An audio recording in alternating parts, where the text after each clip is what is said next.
So welcome back to the second day of QIP tutorial. So it will begin soon. I'm Robert Huang. I will be the chair for the morning session. Just a few reminders before the talk. One should keep their mask on and try to keep distance, like maybe one space away from one another.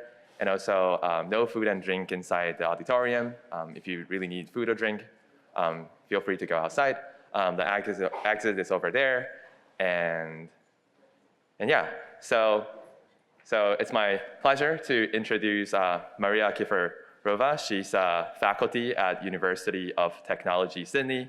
She has done several very interesting works at the intersection of quantum machine learning and quantum many-body physics, including the study of quantum Boltzmann machine, the connection between barren plateau and quantum normalization. She has also proposed several algorithmic techniques on preparing eigenstates, thermal states, and doing quantum evolution on quantum computers. We're very happy to have her today, where she will be giving a tutorial on quantum machine learning. So please take it away.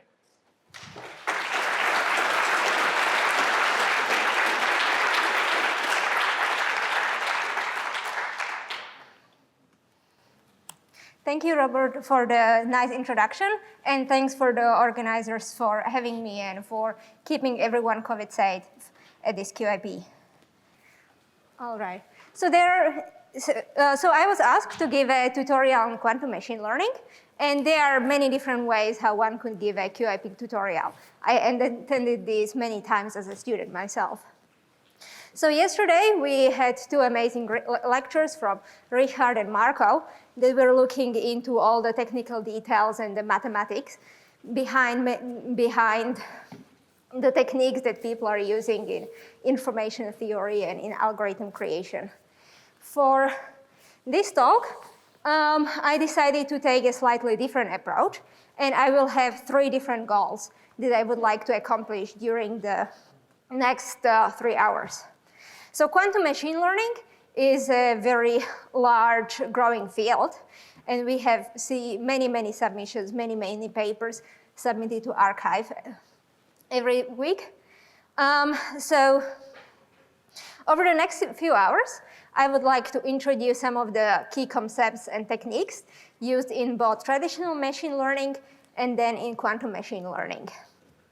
I would also like to give you an overview of some of the developments of the field. What are people doing, and what are things that maybe didn't work out so great?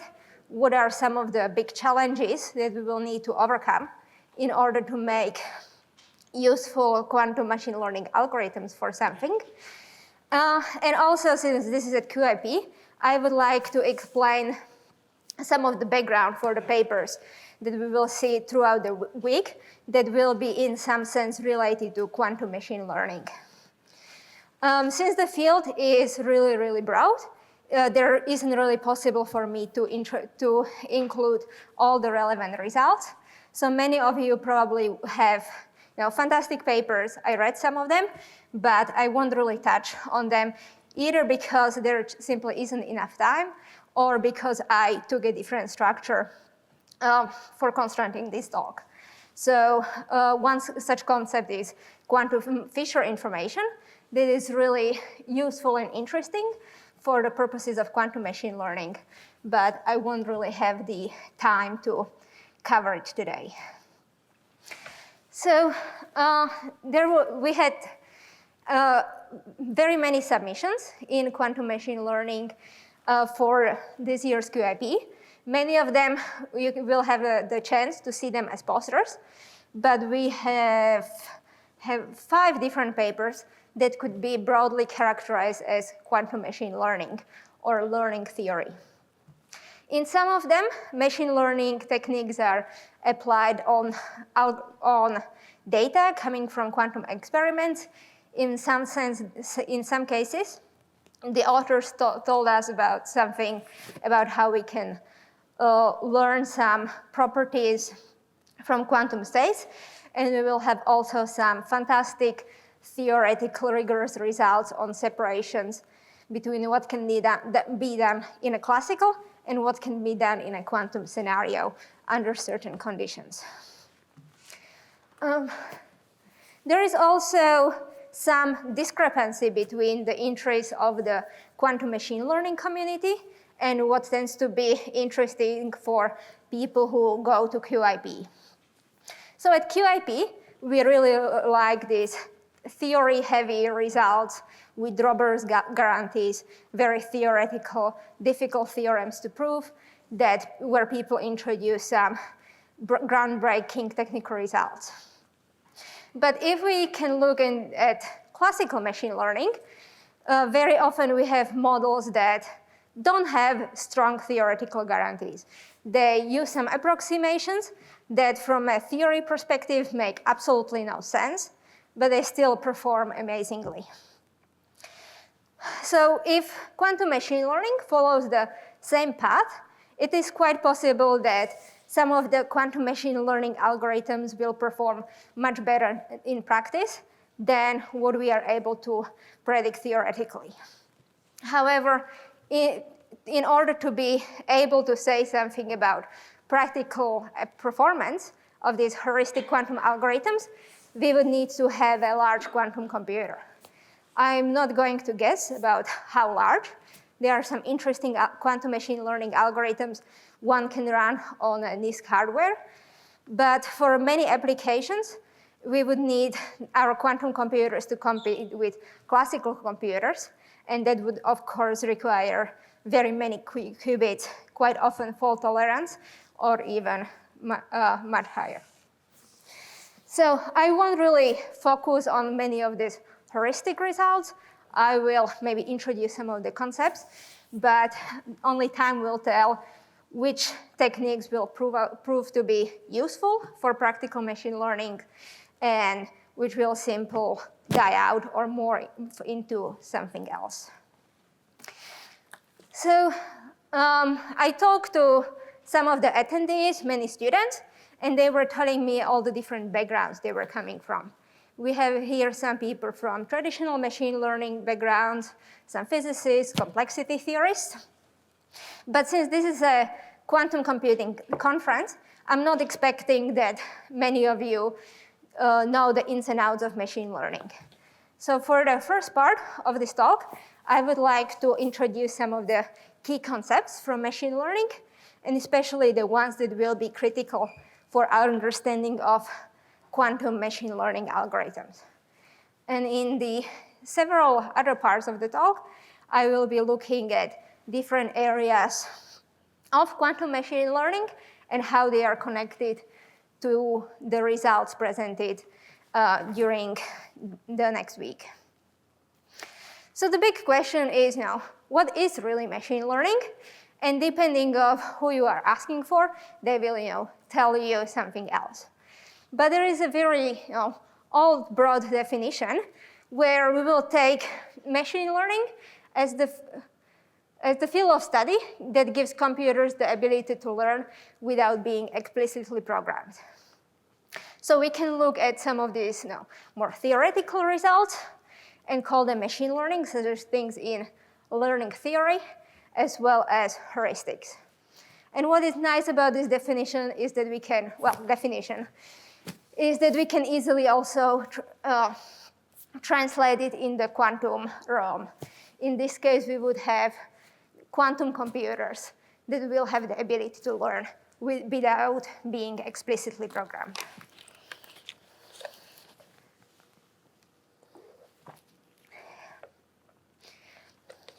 And of course, there will always be some people joking. We have lots of unemployed mathematicians, but now you can translate all of your skills from grad school, going from statistics to machine learning, all the way to artificial intelligence for self-driving cars or rockets or whatever else. And of course, this is sometimes not very fair. This is of course a joke, but in case you didn't know this. But we will see some examples where it's not really clear whether something is statistics or if we can really call it machine learning. And the first such example was just simple linear regression, something that many of you had to do for labs in undergraduate physics or even in high school. So we have some experimental data. Let's say that we were using pendulum to estimate the gravity constant, gravity acceleration, or something like that. And now we want to fit the data.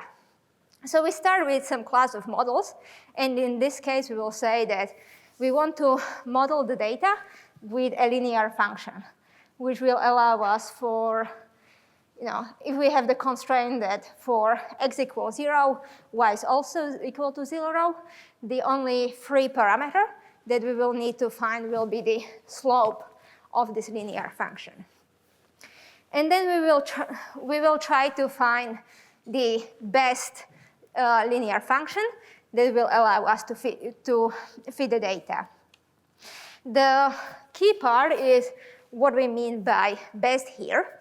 And for linear regression, if we are assuming that the data coming here is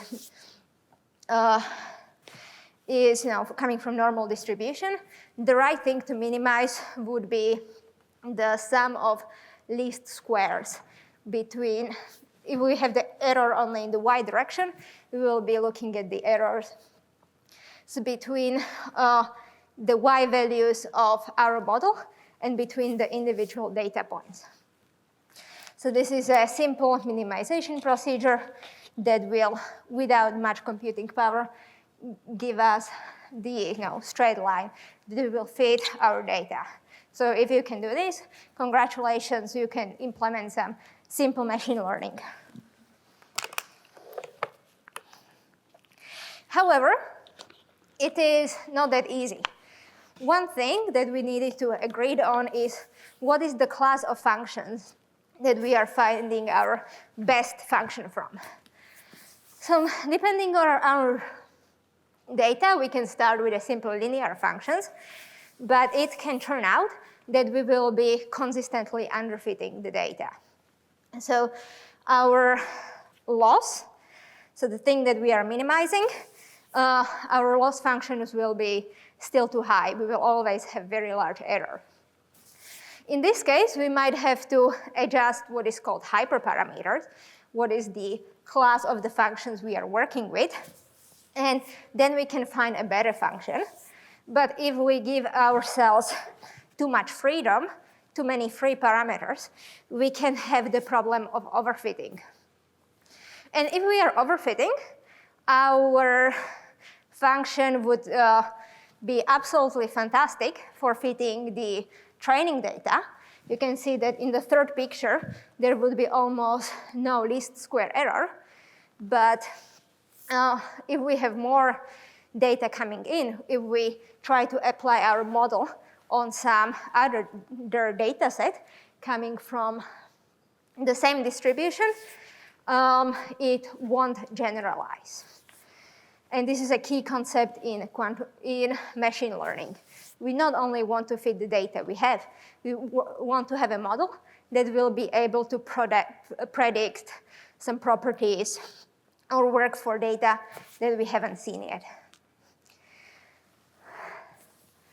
So one of the key and big questions is how do we say what makes a model good or not good?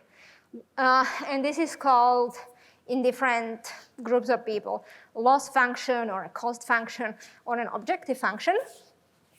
And but simply it is a function that takes into account the model and the data. And the function will qualify how well the model captures the data. So to find a good loss function, we can take into account the distribution the data is coming from, if we have some prior information. And in the case of linear regression, the right cost function would be the least squares. We can also look at different types of cost functions. So let's say that we have something called a classifier. We have a model that will be looking at different types of animals, and it will tell us this is a koala or this is a platypus. And then the error of the model will be all the cases where our model will be wrong. Every time when it looks into koala, and it will tell us that it's a platypus or something other than koala. But one very important type of cost functions are motivated by information theory. So we can look at KL divergence or part of it, the negative log likelihood. And KL divergence will tell us how much information we lose if we use our model instead of the data for modeling the underlying distribution. A very strange thing about KL divergence that it cannot be estimated classically on it cannot be estimated efficiently on a classical computer. However, this doesn't really matter because when we are training, we don't really need to know during the training how good our model actually is. The only thing that matters is that our model is getting better and better. So for many classical training algorithms, we will be never computing the objective function. We will be only computing its gradient with respect to many of the free parameters. So when we will be training, we will be trying to minimize this loss function. And one way to do it would be to compute its gradient, or stochastic gradient, and try to follow the gradient to a minimum.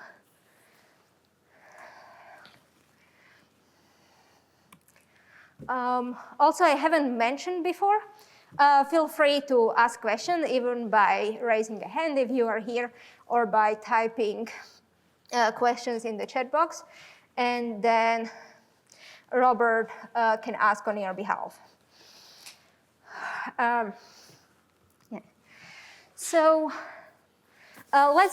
so when we have a machine learning algorithm, it runs in, we will have 2 or 3 fundamental phases. One of them will be a training phase when our algorithm is trying to get better. Then we can have some testing or validation phase where we will have the chance to maybe fine-tune some of the hyperparameters, or we can also test how well our algorithms perform on new data, how well it generalizes. But finally, we would like to use it on something practical. So we will train our algorithm to say, play chess, and then we will have it to play chess or quantum chess against QIP participants. So let's talk about the training phase for the next few minutes. During the training phase, our goal will be to minimize the loss function when given some set of hyperparameters. One very simple way to do it would be by performing gradient descent or stochastic gradient descent, but there are also many gradient-free methods that one could use. If you are doing machine learning more professionally or in industry, you usually don't have to do this by hand, and there are just inbuilt functions and very good optimizers that will do all of this gradient computation and minimization for you. And I will stress one time again that we don't need to know the loss function.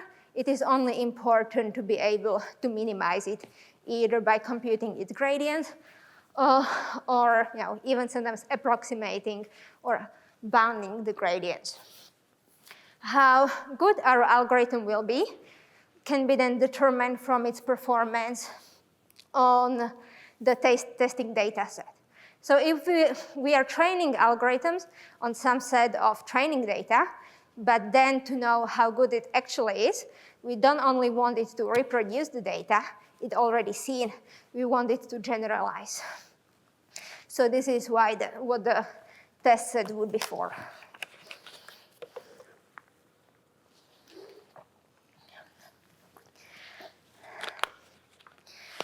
There are multiple types of training based on the type of, of the data. I will only look at the distinction between supervised and unsupervised training, but there are also more exotic things such as reinforcement learning and self-supervised learning. Some of these notions do exist in quantum machine learning, but I won't be focusing on them during this lecture. So in supervised learning, we will be given some data. So in this case, some pictures of apples, and this data will be labeled. So for each apple, we will be told that this is an apple.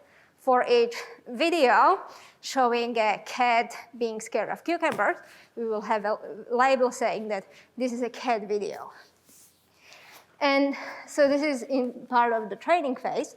And then in the prediction phase, our algorithm will be given a picture of a fruit or some type of a video, and its goal will be to assign it the correct label. It will tell us that picture of an apple indeed shows an apple. A different type of learning would be unsupervised training, which means that the examples our algorithm is given won't be labeled. So in this case, let's say that we are given different types of fruit, apples, bananas, peaches, and our algorithm will never learn the word apple, but it will learn something about the concept of an apple. And it should be able to distinguish different types of fruit, even though it doesn't really know its name. In many cases, this distinction is now very, very easy. There are some cases where it might be unclear. So during the next few slides, I will be talking about some of the quintessential machine learning tasks. What are the problems and the types of algorithms we have in machine learning? What is the data the algorithms work on? And what is the task it's given. So one of the simplest examples is classification. It can be binary classification, where we need to separate our examples into two groups, but we can also have more groups. So in this case, we will need to distinguish between fruits, apple, banana, cherry, and then given a picture of a fruit, we might have to assign it the correct label. A very famous data set for classification will be the MNeST data set of handwritten digits, where you will be given a picture of a digit and you need to find its numerical value. One such algorithm, one algorithm that will again be supervised, that can perform classification.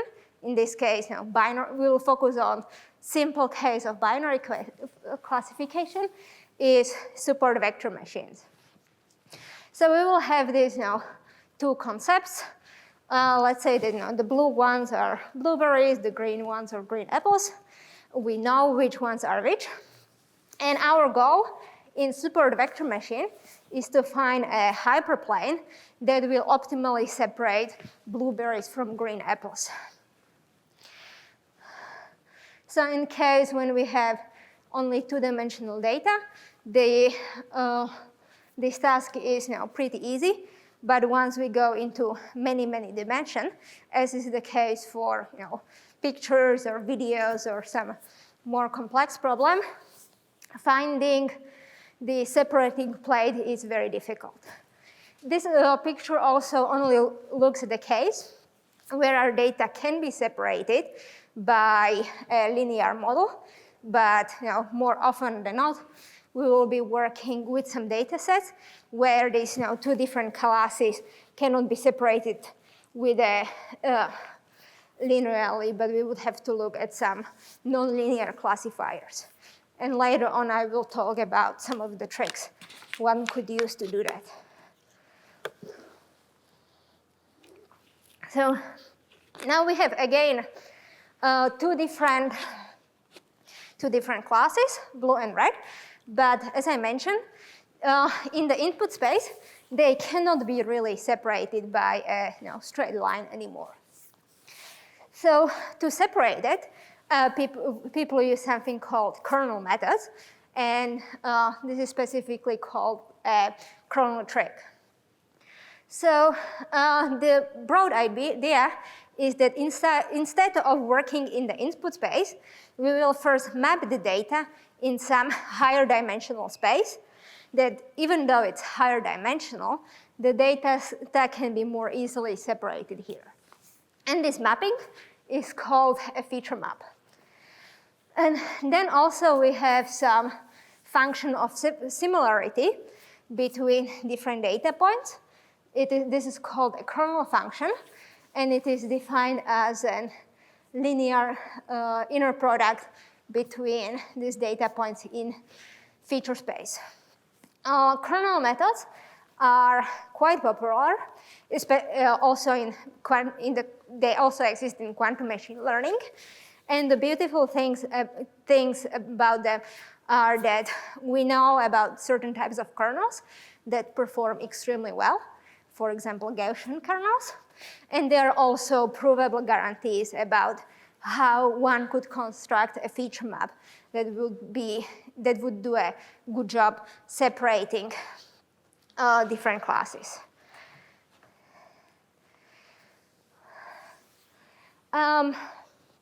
One other task that I personally worked on, but it won't really fit in the rest of the lecture, is generative models. So if any of you, played a computer in chess or played with some of these language models, such as GPT-3, these are generative models. The computers will learn some underlying concept, for example, how to speak English, or what is a concept of an apple, by learning from a very big training set. And then the task will be to generate a new picture of apple. Or we can have a computer that would be trained on different Van Gogh images. And the task that it will be able to perform eventually will be that it is given some photograph and it will translate into an artwork that looks like as if it came from Van Gogh. There's just one thing that exists and you can play with it on the internet. So many of these previous models were pretty simple techniques that can be known from, these are statistical techniques. But when but one approach to machine learning that is getting more and more popular is, of course, neural networks. And I'm sure you heard about them. So there are many types of neural networks. So this picture shows a simple, very simple feed-forward neural network. But there are also convolutional networks and recurrent neural networks. And what is happening in them very broadly, that we will have some inputs that it's fed into binary units. And when it goes forward, it will able to generate, the input will able to generate the output. And on all of these edges, we will be given some weights. We can also have some biases, all these parameters that we will be learning.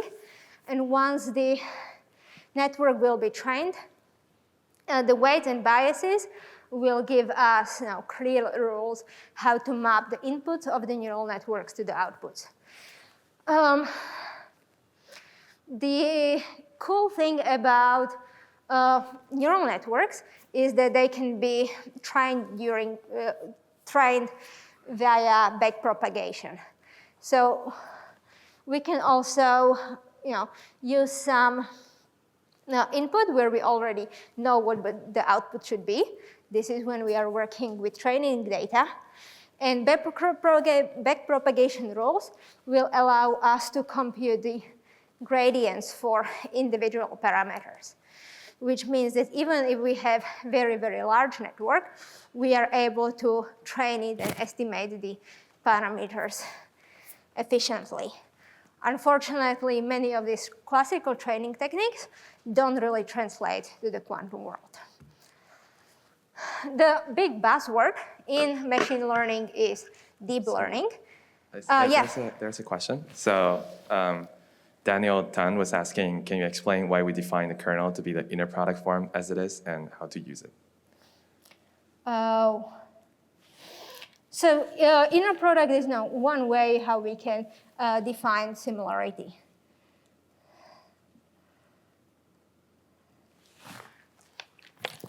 And so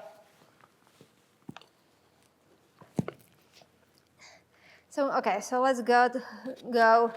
No. Okay, so so this all goes back to support vector machines. So if we are in the space where the data really can be divided in those two groups, then when we want to compute the equations for the separating plane, we will need to be doing some inner products with vectors. And the kernel idea really generalizes this type of a situation. Okay, so I hope I answered this question. We'll get back to kernel methods when we will be looking at quantum machine learning techniques later on.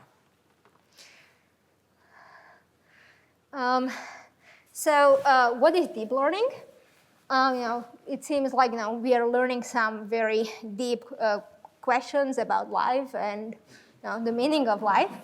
But the truth is that deep learning just means that instead of having only one layer of units separating our inputs from outputs, we can now have very many hidden layers. So the number of hidden layers and how wide there are the hyperparameters. The person constructing the quantum machine learning algorithm needs to decide how many hidden layers and how many units in the hidden layer we will use. But many of the very popular big neural networks that have been incredibly successful over the last few years use extremely deep neural networks. And this is pretty much just witchery.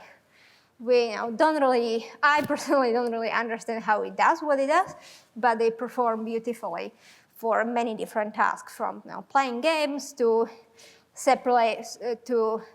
stabilizing plasma in tokamak and working with differential equations. So deep learning, if you have Alexa or Google Alexa in your home, then you are working with a deep learning model day to day. So let me just give you a few examples about what is the state of art in machine learning. Because in quantum computing, we tend to think about how amazing our small quantum devices are. And it's true, they really, really are amazing pieces of experimental physics and engineering. But as computers, they are so-so. But the classical computers and the data centers we have are actually absolutely really amazing. We are able to train neural networks with billions of parameters and hundreds or thousands of layers. So there are some of you might know some of these interesting network. So one is a language prediction model created by a company OpenAI, GPT-3. And this is basically a chat box that you can, ask it what is the meaning of life, what's the weather, or what do you think about current events, and it will actually be able to converse with you very well. I heard from some of my friends in humanities that their students are sometimes using these language predictions models for writing essays. And they don't get A, but you might be able to pass the class just by using a machine learning algorithm.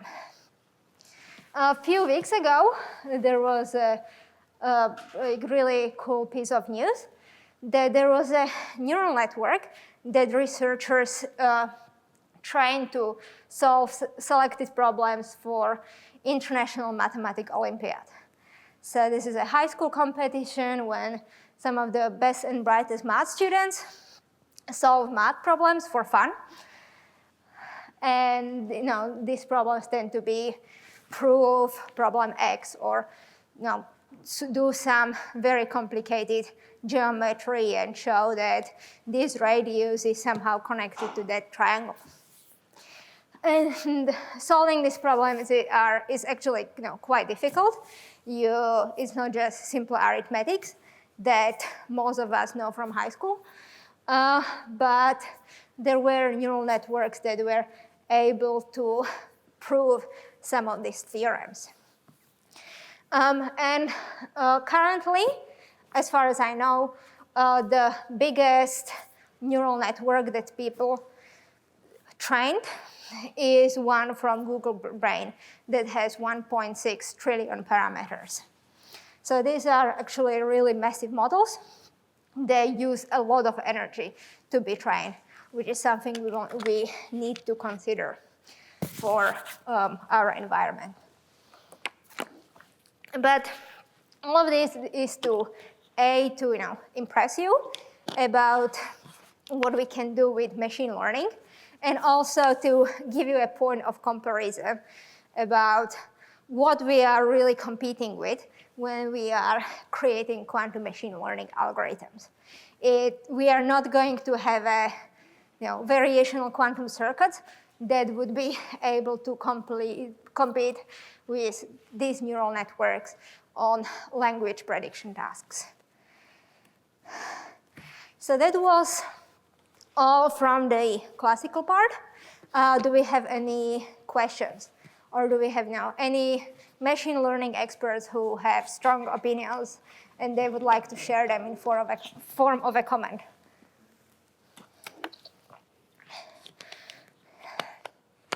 All right, so let's move to the next part.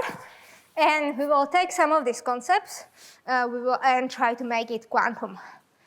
And the ones that I won't be talking about and trying to make them quantum, for example, quantum backpropagation.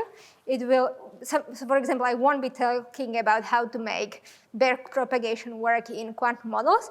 And this is because many of these concepts don't really translate well into quantum mechanics.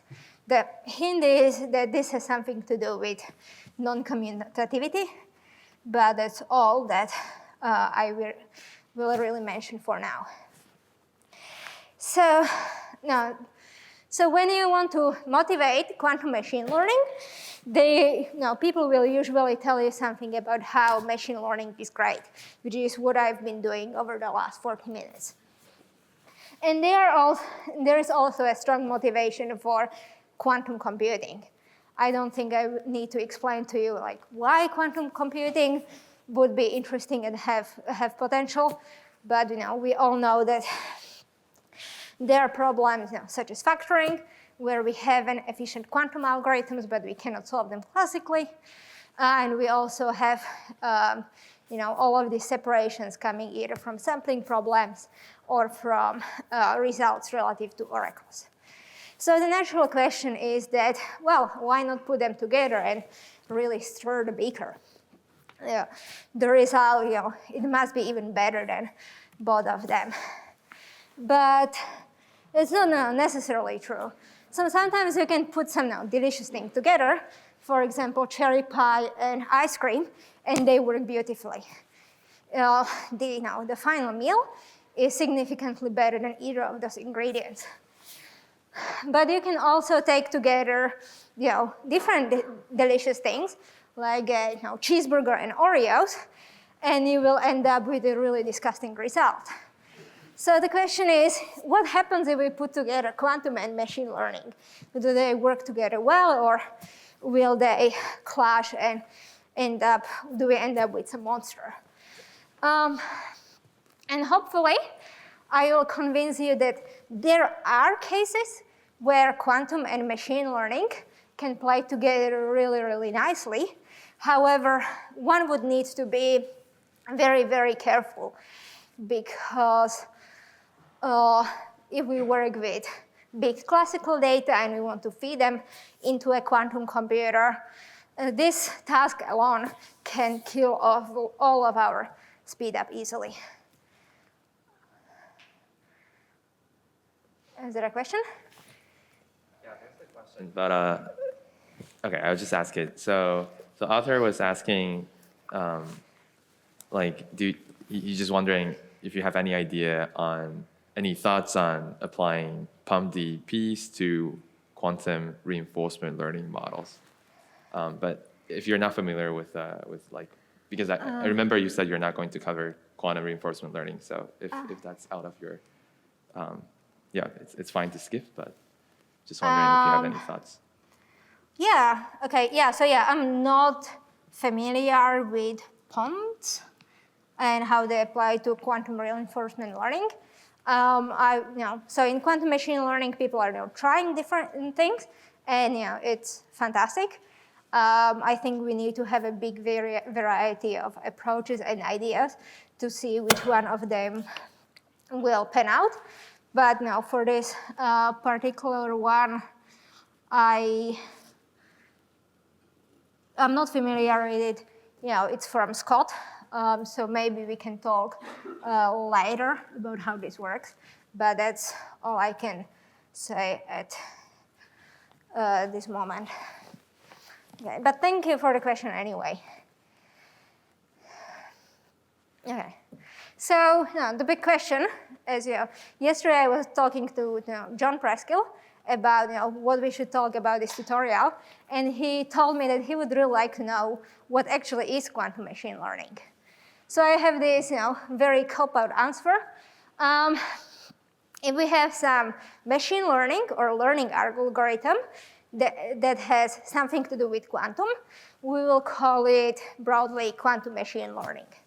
And there are different ways how we can combine quantum with machine learning. So one and very natural way to do so is to simply have some learning algorithm when we are trying to learn something or construct a model that will be able to generalize for something. If it learns on a quantum computer, congratulations, this is a quantum machine learning algorithm.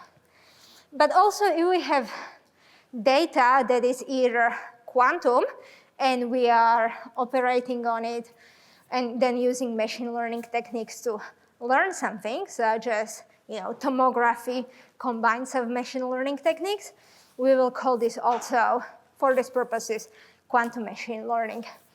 And lastly, the area that I am most interested in is when we have quantum data that is either input or output of a quantum algorithm. So in the input case, we can have input to the quantum algorithm as some quantum states that we will try to classify or learn some of their properties. Or alternatively, we can have a quantum algorithm that will take a classical input, such as coefficients of the Hamiltonian, and it will learn how to generate quantum outputs. For example, to create Trommel states. And in these cases, we still won't require that our algorithm will be learning without being explicitly programmed. Based on this, definition, we can divide broad machine learning algorithms into several categories. So if both the data is classical and the computer is classical, this is quantum machine learning. But we can have an algorithm that would run on a classical computer, but work on quantum data. For example, the data can be some data coming from an experiment, or it can be given in the form of classical shadows that we heard about yesterday. We will call this quantum machine learning. And alternatively, we'll have some data that is fundamentally coming from classical distributions, but it will run on a quantum computer. There is some distinctions. Some people call this quantum classical or classical quantum. I can never remember which one is which. So I just want to use these labels for the lecture. But of course, we can also have this quantum machine learning, where we have both a quantum algorithm and something about the data will be quantum as well. They will be either some quantum states or processes, either as an input to the algorithm or as the output. So it is really, really important to talk about the data and the input models, because as it turns out, if one isn't careful about the input model, you can make an assumption that it would be too powerful. And the entire speed up of your algorithm can be only coming from having a data structure that doesn't really exist, that gives you too much power. We have a question? Yep, so the question is, what kind of sources would give quantum data, or is it classical data loaded into quantum computers? Seems like you're trying to answer it here, but. Yes, so yeah, I will answer this during this title. Thank you, whoever asked the question for anticipating the key questions in the input problem. But let's talk about classical data first. So classically, we can represent pretty much any data as a set of vectors. And I start with binary vectors, but that won't be necessary later on. So one way how we can look at so when we are working with quantum models, we usually want to perform some sort of a superposition. If we have a quantum computer that is always working with product states only, this can be easily simulated classically. We won't have any quantum speedup, so we will really try to have some entangled, interesting states to have any hope for an advantage in learning. So we can take all of our data samples, all of our data points, and look at them in a superposition, create a uniform superposition out of all of them. So instead of looking at each individual CAD video one after the other, we can look at all the superpositions of many of the different CAD videos, and perhaps watching lots of different CAD videos in an entangled state might give us some sort of an advantage. It turned out that at least in some settings in peg learning, this is not really useful. But we know, for example, from Grover search that working with uniform superpositions of classical binary vectors can be useful, and it can give us speedups, at least polynomial speedups in the search problem. Another type of encoding is that we can take a large vector, normalize it, and then see it as a wave function. So this individual vector element can then correspond to quantum amplitude. This looks very, very useful and attractive because it allows us to compress 2 to the n dimensional vector and write it as a quantum state on n qubits. However, it's very difficult to create this type of an encoding. Preparing general quantum states, we know, is exponentially difficult. And there were some propositions for quantum data structures that could hold such states, such as QRAMs. But there are many, many problems with assuming that we can be just given a quantum state encoding an exponentially large classical vector.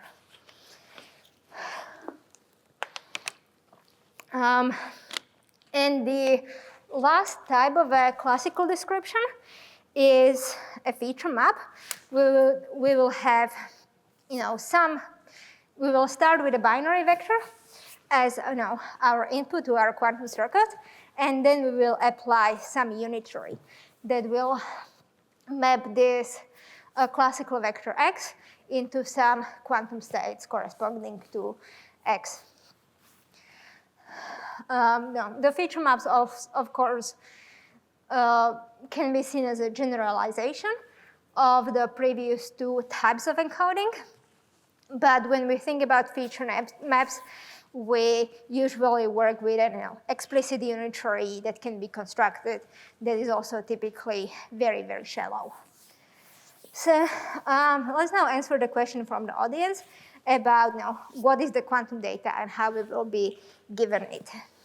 So one option is to be given quantum state or multiple states as an input or some quantum process. So you can think about having some form of a quantum sensor that will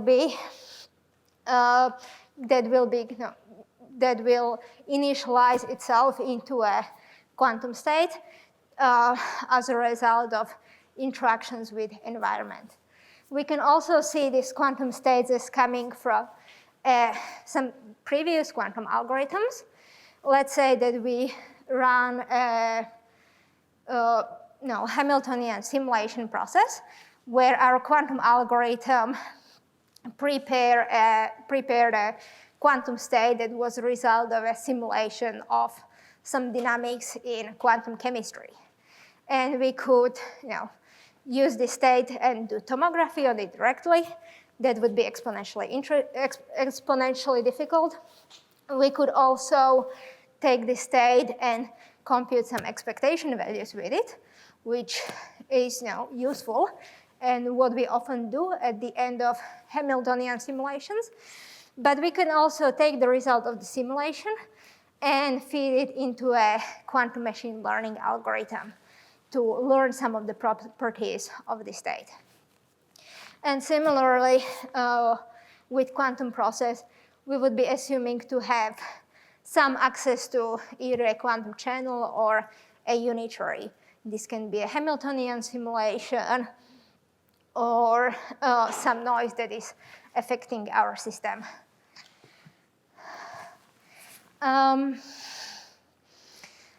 In this case, the input was inherently quantum. It immediately gives us some feel of some sort of an advantage because for classical algorithm, we cannot really just feed it a quantum state. So there is quite a bit of hope that quantum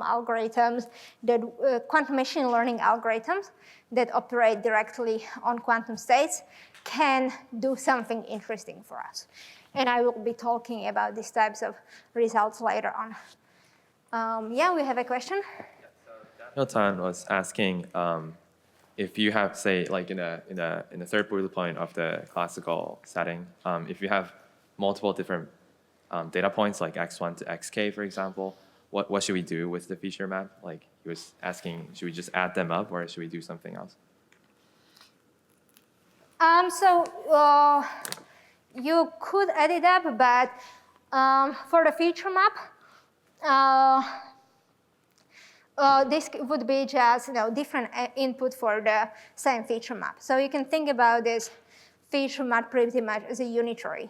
in the quantum setting. There are, of course, more general ones, but thinking about the feature map as a unitary transformation that will transform different inputs to different classical inputs to quantum outputs would be sufficient for many interesting scenarios.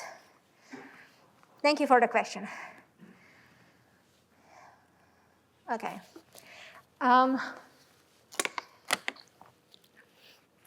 So if we think about quantum inputs, there are many practical difficulties.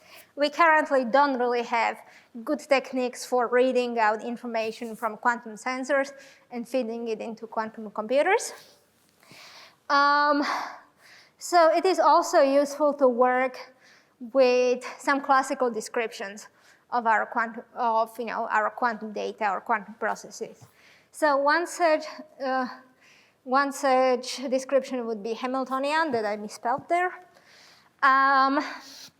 So we know that we can have Hamiltonians that are very, very simple nearest neighbor interactions that will still lead to very difficult complex dynamics. So being able to work with these Hamiltonians and inputs and then creating their thermostates or working with their dynamic properties would be very, very interesting for the physicists out there. And one other description that we heard a lot about yesterday in Richard's tutorial is classical shadows.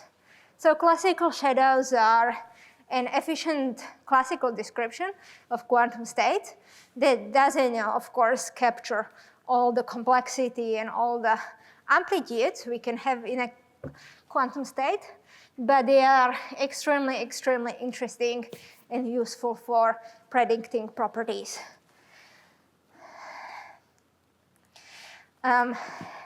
So let me briefly look into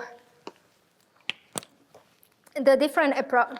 So this is an overview of the different approaches people took to quantum machine learning. One of the very sort of natural intuitive ones is by using analog simulator. So we can have either some adiabatic process or some array of atoms that we will be manipulated, and we won't have digital control over it, but we can, this is something people can do in a lab. The second type of algorithms where you can take a classical machine learning algorithm and directly translate it into a quantum computer, such that you would use some of the tricks we have in quantum computing. The most useful trick by far is quantum linear algebra, which means that we would map the problem into a linear system and then solve it with a linear system solver. Another very, very common trick is to use Grover search or amplitude estimation, Monte Carlo techniques, or some of these other very generic polynomial speedups to speed up a general classical machine learning task. For quite a while, I will be talking about learning theory, and this is a very interesting intersection of machine learning, or quantum machine learning, and complexity theory.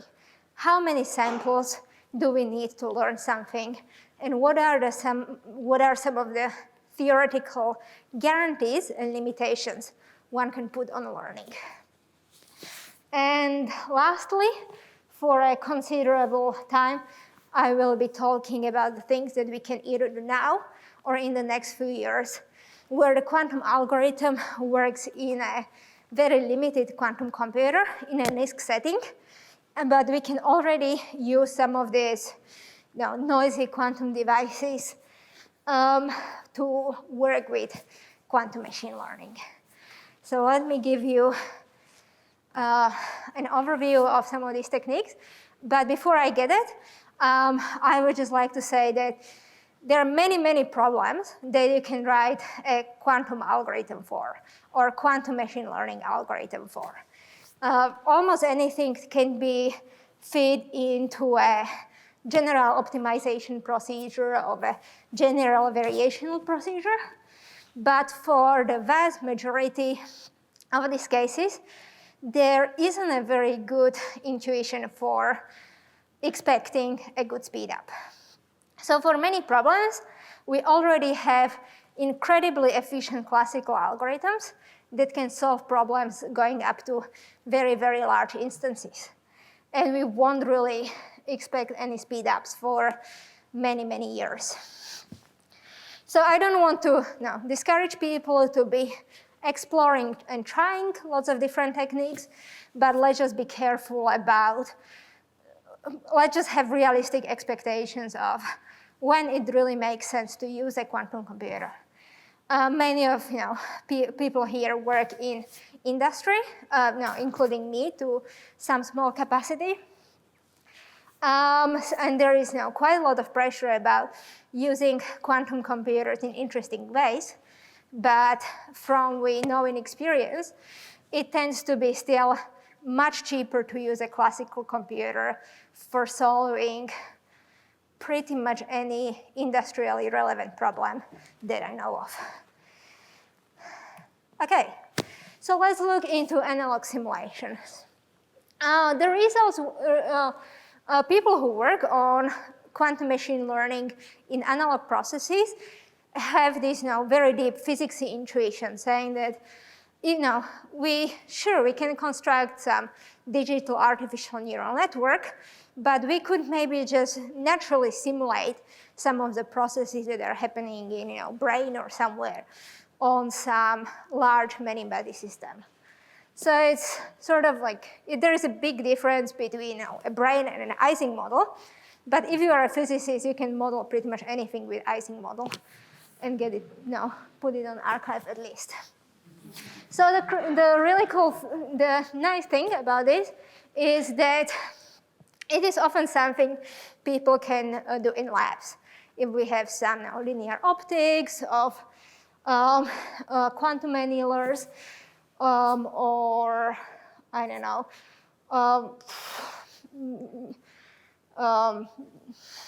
neutral atoms, ions, people can play with these devices and show that there is some way or form you could see what's happening in your physics box as a learning procedure. And that's a good way to showcase the incredibly difficult, complex, and experimental setups that many people created. However, from a QIP perspective or complexity theoretic perspective, it's very, very hard to quantify what would be the computational speed up, or in what sense we are getting any speed ups. What is the computational task? Many of these experimental groups are showing, other than building really cool quantum devices. So there are many examples, many results of people creating some equivalent, some analog of a neural network, or some simulators that can be learning. But I'm not going to look into this in more detail. It's just interesting to know that this sort of a completely separate field of quantum machine learning exists, and it's thriving. One other big group of quantum machine learning algorithms are based on linear algebra. These are some of the maybe first or very early examples of quantum machine learning algorithms. And the reason why people really like them is that we can compute its computational complexity. And that's actually quite difficult for many quantum machine learning algorithms, but not here. However, we have two big trade-offs here. And the first one is that in order to construct these algorithms, one needs to impose really big assumptions on the form the data is given to us, what's the input models, and also there are some restrictions on either sparsity or rank or something else. This is for input, but there are also similar assumptions on output. So even though we can estimate the computational complexity of that algorithm, it's not very easy to say what would be its speed up compared to classical techniques, because the classical techniques often don't have these assumptions. They don't need assumptions on sparsity or low rank. And also these algorithms would require fault tolerance, which means that we would need many, many qubits and often also some quantum memory, for example, QRAM. Still, I think these examples are interesting, and we see them popping up again, but in a different setting. And I would like to spend just a few minutes talking about some of them. So let me start by explaining how we can solve linear equations on a quantum computer. So let's take some system of equations and write it as a single matrix equation. So X will be our vector of unknowns, A is the matrix of coefficients, and B will be our right-hand side. So we can formally solve this equation and write it as an X is equal to A to the inverse of A times B. However, it would be computationally expensive to be inverting A, assuming that N, the size of the matrix, is difficult. So the complexity of doing this would be, I think it's cubic. We can solve systems of equations with Gaussian eliminations. There are probably some more efficient algorithms, but Gaussian elimination is the one we all learned in school. To write the solution, we also need to assume that A was invertible. The inverse actually exists. We are not dividing by 0 in any place. But what can often happen that the matrix wouldn't have, also I'm assuming that A is square. It's not here, but I mean, all those matrices are square, right? It turns out, yeah, there's not all of them, but all the matrices I see are square, so I didn't think about it.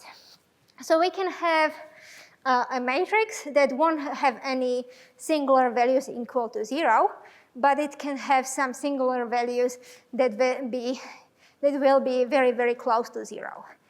And when we solve things on a computer, there are always, there will be always some errors. We can have some iterative approximation techniques. And it turns out that if the matrix has some singular values that are very close to 0, this will lead to numerical instabilities. So to qualify it, we will introduce the condition number, kappa, and we will say that the matrix is, and we need to ensure that the matrix is well conditioned, which will be the ratio of the largest singular value to the smaller, less singular value. So if we assume that A is normalized, we only, for well-conditioned matrix, we will just assume that all of these singular values are bounded away from 0. Okay. So what does it mean to solve a quantum linear system on a? What does it mean to solve a linear system on a quantum computer? So when we are saying solving, this is in some sense cheating, because when we solve a linear system classically, we are able to write down the solution vector X just on paper. We have direct output from it. In the quantum case, we will have our B and X both be equivalent to some quantum state, which will allow us to sort of compress it exponentially. We will only need logarithmic number of qubits in the dimension. So first, we will assume that the right-hand side B is some quantum state that someone gave to us. It was prepared and hopefully it didn't take too much time, but we somehow just don't worry about it, which turns out to be a really big problem later on. And then for the matrix A, originally in the HHL algorithm, Harrow, Hasidim, and Lloyd assumed that it would be either sparse or low rank, but these days will only require that A can be expressed through block encoding in the quantum singular value transform formalism. So what HHL algorithm does to solve the linear system is that it will prepare a quantum state that will be proportional to A inverse applied on B. There are some tricks about what can be done if A is not Hermitian that we can read in HHL paper. And the complexity here is polar logarithmic in n, the dimension of A, X, and B, and it is also polylogarithmic in kappa. At QIP this week, we will also hear an improved result that has better complexity. This is presented by Pedro Costa. It was a collaboration between Macquarie Group and Google people. And this new algorithm that we will hear about on Wednesday gives a better scaling using discrete adiabatic theorem. So there are many ways how one can improve on the HHL algorithm. One important improvement was in terms of approximation error, but it is also important to look at the scaling in terms of kappa. So we are working with kappa, the condition number, as an independent parameter, which it is. But quite often, kappa can be polynomial in dimension n, which could effectively kill all of our speed up. So there are quite a few things that one needs to be careful about when working with quantum linear solvers. The second key thing here will be the encoding. So let's say that we will have some set of data points in our quantum database, quantum data set, and each of these point xl can be represented as a vectors with coefficients vi, or I will call them like vk later on. So we can take one of these state and write it as a state vector by encoding the coefficients in the amplitude. But we can also encode the entire data set into a simple quantum state by doing a superposition over all the amplitudes and also all the state vectors. So this would mean that our entire data set, consisting potentially of many, many different data points, can be represented just by one single quantum state. So this is really, really impressive, but it comes with massive problems. So the first one is that this type of an encoding will typically require exponential amount of time. And second is that remember that we are working with quantum states. And when we have some quantum state, we don't have a direct method for reading out individual amplitudes. We can sample from them, or we can do tomography, but to read out the classical output, we would again get exponential overhead. So we have to pay the price somewhere when working with this formalism. Okay, so with linear system, I already talked about some of the difficulties of A, the coefficient matrix. And the thing that comes up quite often is how well the matrix is conditioned.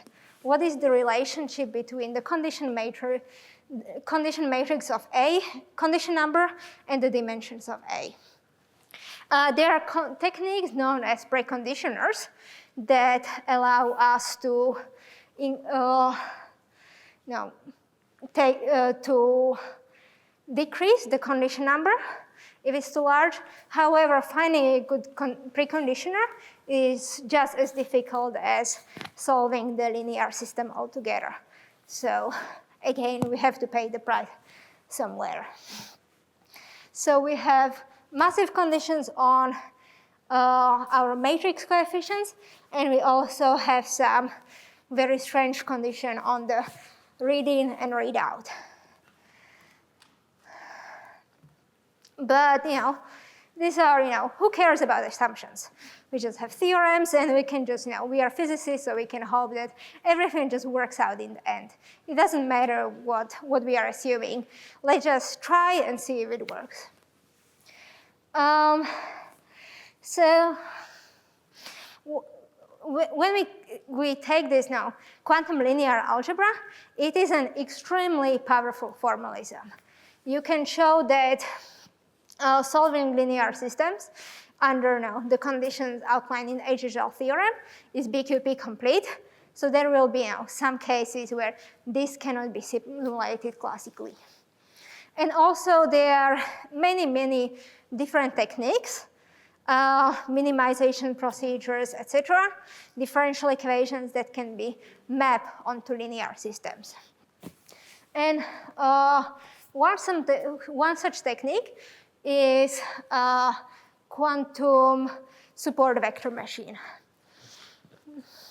So even before we have the quantum support vector machine algorithm, there was a quantum algorithm for data fitting by Wiebe and collaborators, who showed that quantum least squares minimization can be mapped onto a quantum linear system.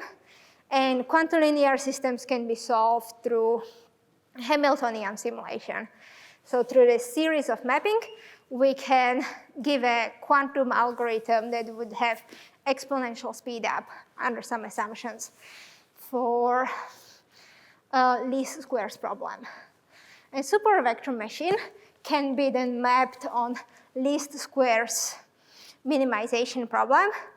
And again, by going through all of these different reductions and mapping one problem to the other, we can eventually write a quantum support vector machine as a linear systems problem, which will give us something that looks like an exponential speed up, if we don't think about the assumptions too much. But as it goes, these assumptions are actually really, really powerful, because the way how we framed the problem, it's not really very fair to the classical algorithm. So our classical algorithm has to output the entire solution vector, but the quantum algorithm only samples from it. Classical algorithms typically don't have any constraints about low-rank matrices, or the constraints on sparsity are much more mild than in the quantum case. So again, we are asking much more from the classical algorithm than the quantum one. And lastly, we are giving our quantum algorithm the data in superposition. And this is again, some extra assumption, some extra power that gives an unfair advantage to our quantum algorithm, because we are, again, asking the quantum algorithm to do more itself. And if you attended QIP in Shenzhen, you probably knew how this went. Evin Tang worked originally on quantum recommendation systems, And she noticed that all of these algorithms can be effectively dequantized. So this is a quote from one of her recent papers, where she's pointing out that when we are comparing the quantum machine algorithm to a classical machine learning algorithm, and we are thinking about quantum advantage, we need to match the preparation assumptions carefully between these two different models. So if we are assuming that the quantum machine learning model has access to some quantum states, this means that the classical model also would need to be able to sample from these states. So we will have an assumption on L2 norm sampling in the classical scenario. And so once we give, it's not it's not completely simple to construct a classical model that would match the assumption of the quantum model, but this is what Evin did in her seminal paper. And later it was recreated to dequantize several other quantum machine learning algorithms. So first, we will assume that the classical model has access to some sort of a data structure that will allow us to sample from the inputs. And also, we will be working with some low-rank approximation of the matrix. So the classical algorithm also isn't storing the entire matrix from memory. But under this assumption, there will be some randomized algorithm that will have complexity polylogarithmic in the dimension of the recommendation system. So this was a plenary talk, if I'm not mistaken, 2 years ago. And this approach follows for dequantizing several other quantum machine learning algorithms. So these are all quantum machine learning algorithms that are working with classical data. They've been fed to it through QRAM, and they are all using highly constrained cases of quantum linear algebra. Let me say something about polynomial speedups. Well, exponential speedups are very rare in quantum computing. Quadratic speedups, or polynomial speedups, which tend to be quadratic speedups, can be much more general. So we have a very generic quadratic speedup for searching in an unstructured database through Grover search. And these techniques can be also generalized to quantum walk, amplitude estimation, or amplitude amplification. These are very generic tools. And every time we have algorithm that is estimating some probabilities or searching through something, our quantum techniques can be very often applied to give these algorithms very generic quadratic speedup. So some examples of these techniques were developed already in 2014. However, one needs to be quite careful about quadratic speedup, because even though it is asymptotic speedup, they often come at a cost. These techniques need to be implemented on fault-tolerant quantum computers that have clock speeds that are much slower than traditional computers. And many of these algorithms also come with large constant overheads. So I don't know about any formal resource estimates looking specifically at quantum machine learning tasks, but we had people estimating the overheads for heuristic for quantum optimization. This was Barry's group, and also some graph algorithms with quadratic speedups from Ashley Montanaro. And in both cases, the answer was that one would need to look into very large instances to give the quantum algorithm a chance to beat a classical algorithm. So there is nothing wrong about quadratic speedups, just don't expect that there would be practical in the next few years. So this is pretty much the end of the first time of the talk, and I think I need to send you for a coffee break.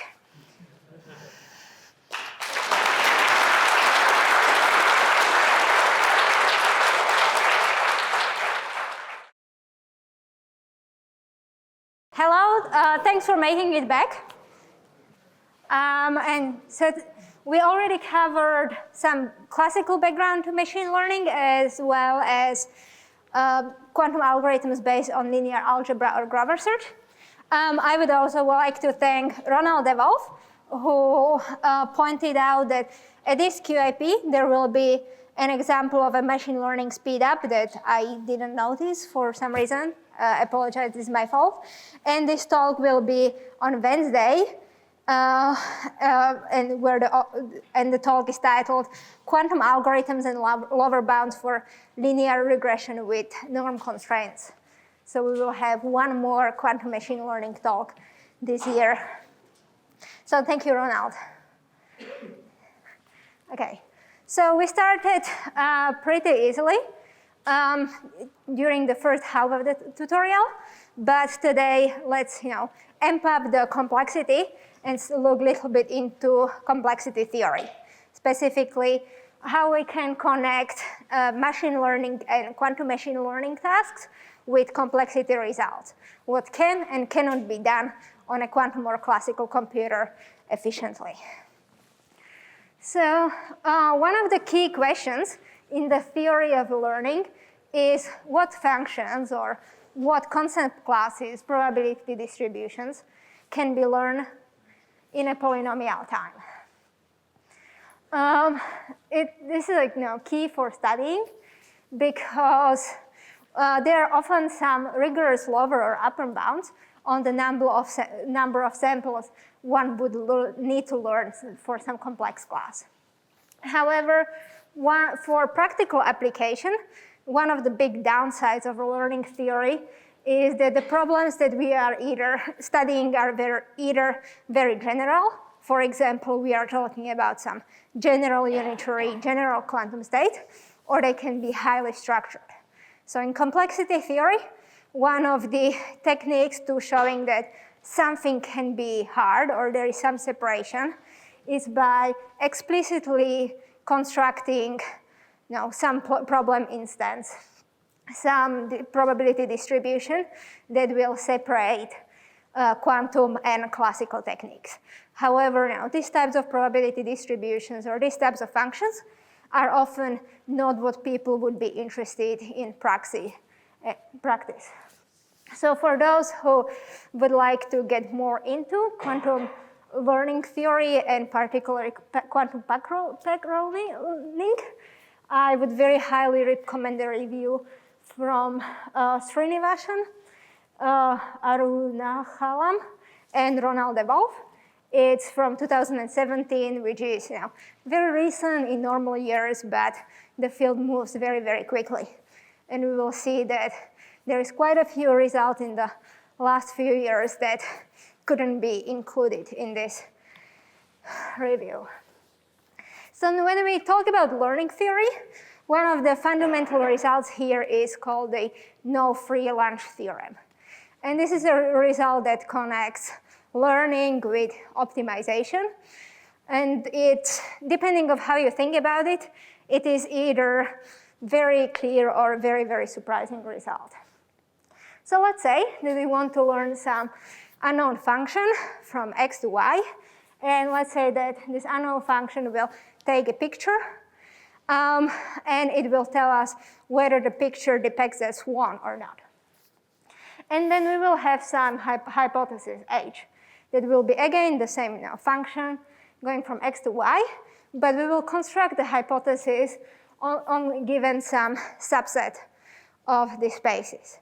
So we are not given all the possible images of swans and non-swans. We only are given some images of things that look like swans and some images of things that clearly aren't swans. So given the function and the hypothesis, we can define a risk as the probability that our hypothesis will classify a swan as a non-swan. What the no-free lunch theorem tells us, that if we look at performance and we average it over all possible problem instances and training sets, then the performance will depend only on the size of the training set and not on the optimization procedure, which seems very surprising for someone coming from a machine learning background. So this is the more folklore type of the no-free lunch theorem, but it can also be formulated much more rigorously. The intuition here is that when we have some training set, maybe we only took samples of our swans in North America only, and all the swans that we saw were white. But one could go to Australia and encounter a black swan, which would completely confuse our classifier. So it can, if we are constructing these types of samples adversarially, there are always ways how we could surprise the hypothesis or surprise the learner by giving them examples that they will fail on. However, so this is a big limitation. However, in practice, we are usually not interested in the average over all possible instances and training data. There is a way to extend the quantum no-free lunch theorem by looking at input and outputs that are quantum states. You could also extend it a little bit more by looking at different dimensions, but let's just assume that the input and output will have the same dimension. So in this case, instead of learning a function, we will be learning a unitary. This seems more complicated, and in some sense it is, but we also have a guarantee that the function will be one-to-one, as opposed when a function doesn't need to be. The problem of learning an unknown unitary has been studied for a long time in quantum information and quantum computing, and there is a very famous result from 2010 giving an algorithm for sample complexity for learning some unknown unitary, where the authors also show that under some assumption, this procedure would be optimal. But in the context of quantum machine learning, we can take these results about learning unknown unitaries and to formulate this quantum no-free lunch theorem.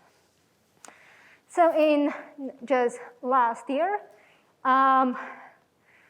Poland and collaborators formulated this result, showing that if we want to learn some unknown unitary, the number of different states that we will need to test in on will need to be exponentially large. So the key thing here is that we are asking at a number of different states. We are assuming that we have an arbitrary amount of copies of each state, but how many basis vectors or how many orthogonal states do we need to consider to learn the unitary? And this is actually a really tough bound.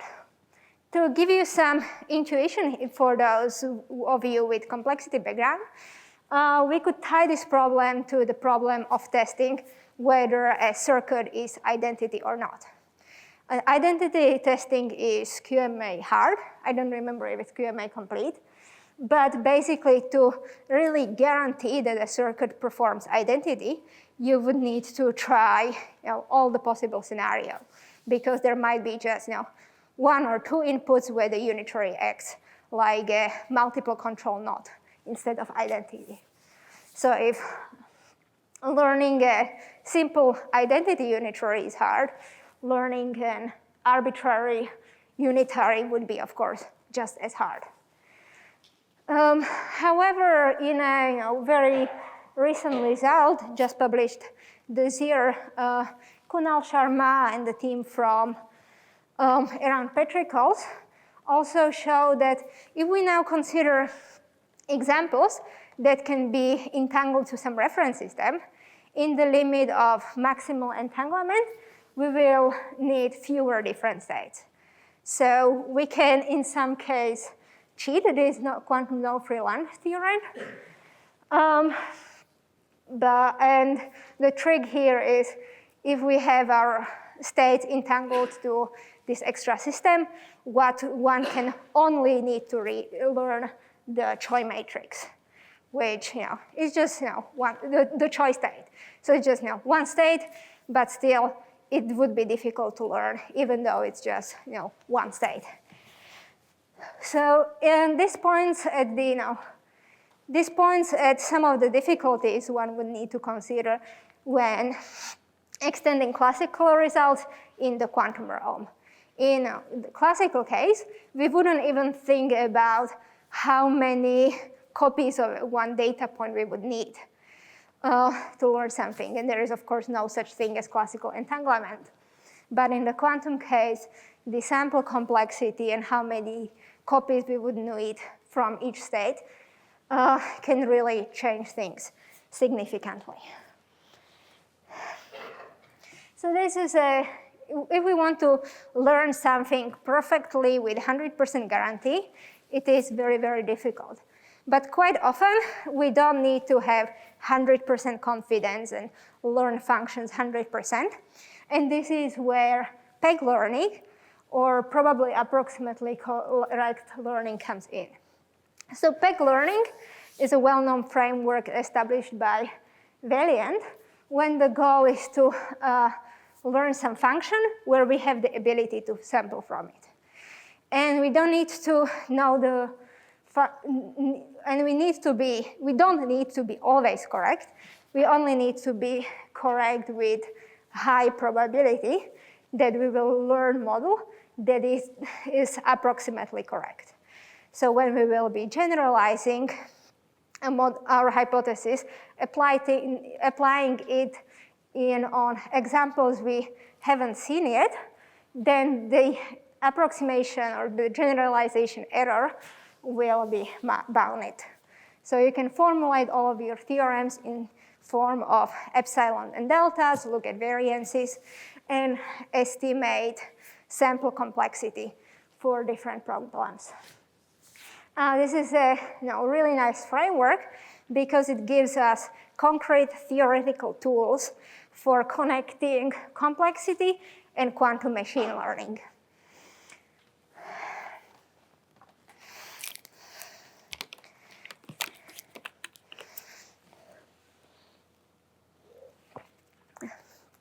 And also, it really looks at quantum machine learning. We are not only looking at the performance of the data we have seen, it explicitly looks at the generalization error. So let's look at some of the results accomplished in the PEC learning space. And there were, over the last few years, there were multiple groups looking at the results, trying to find a separation between what can be learned classically and what can be learned in the quantum setting. So all three of these results constructed some type of a problem that would be difficult for a classical learner, but we can learn it efficiently with a quantum computer. So this can be some type of output from local quantum circuits and connect it to circuit sampling, or we can connect these problems to the discrete logarithm problem. So many of you are probably familiar with discrete logarithm. It can be seen as a generalization of factoring. And we very, very strongly believe that discrete log is indeed hard for classical computers. Breaking it would mean, solving it would mean breaking encryptions. But we have an algorithm, a fault-tolerant algorithm, that can solve the discrete logarithm problem over some finite fields efficiently.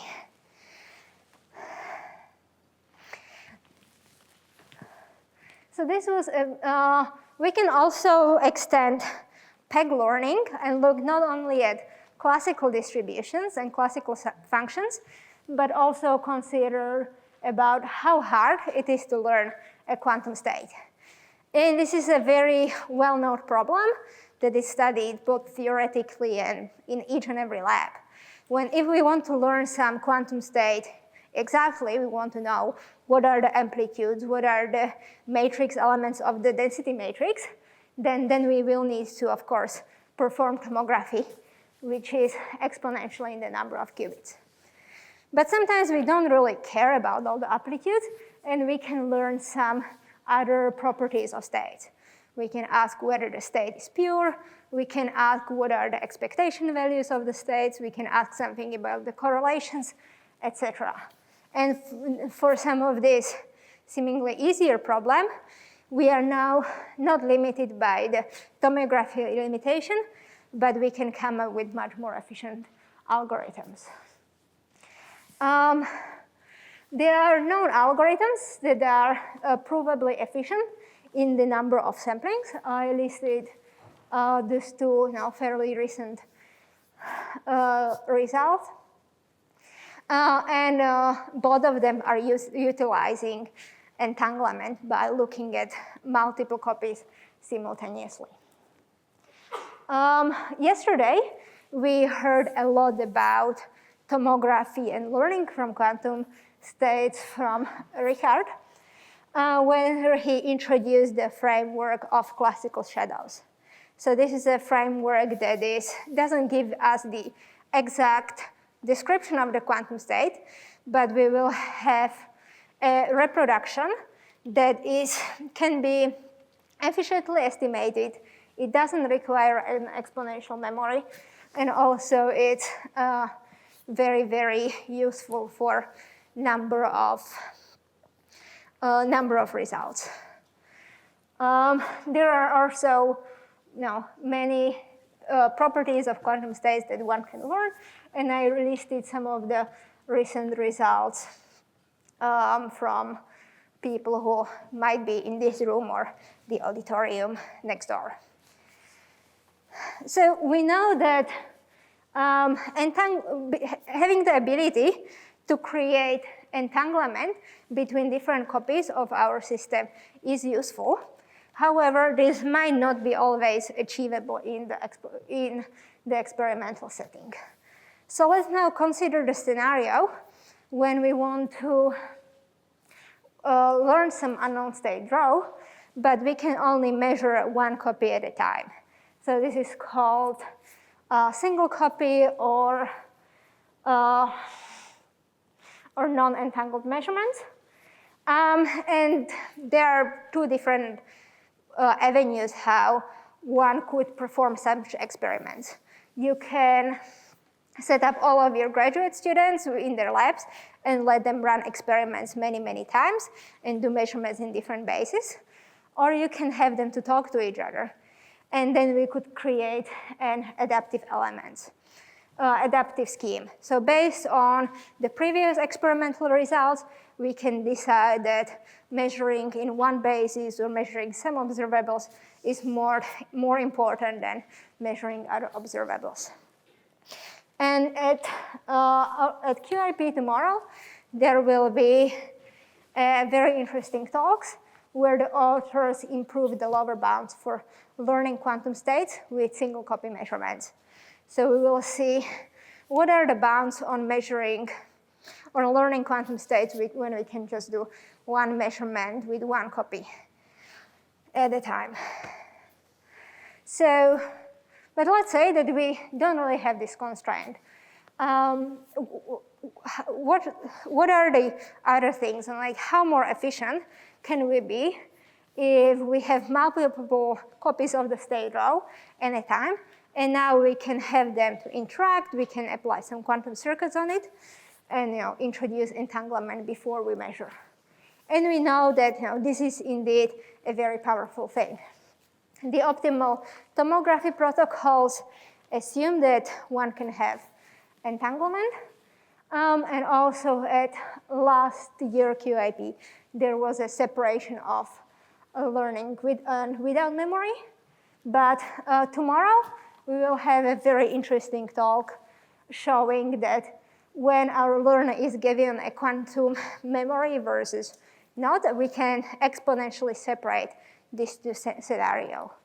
Richard already talked about learning with or without memory from the point of the randomized measurements, what it would perform.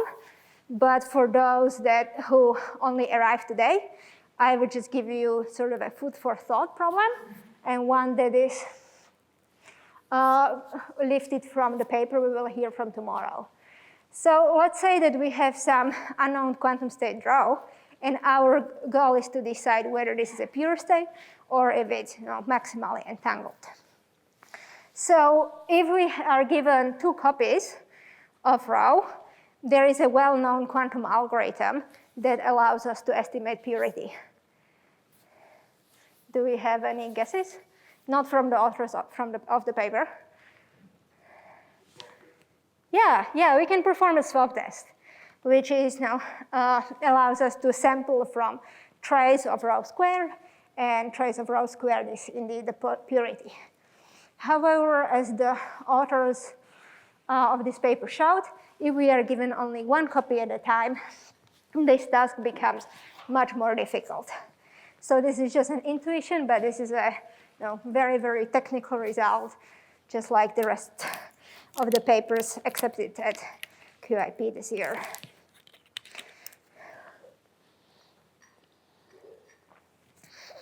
So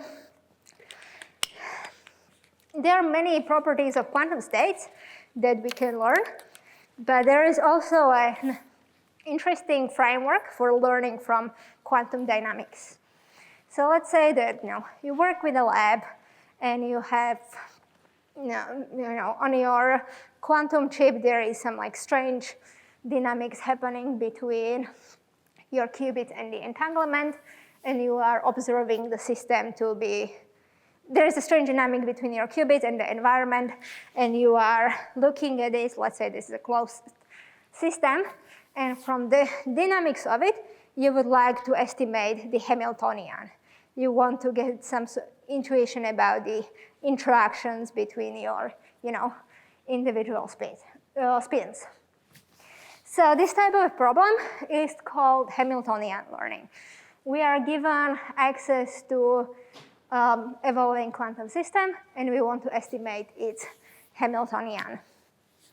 And in a series of works from Waterloo in 2012 and 2013, Grenade, Wiebe, Ferry, and Corey showed how this can be done either in an online setting, when one would perform some sort of a Bayesian estimation, or if we have access to a small quantum trusted simulator.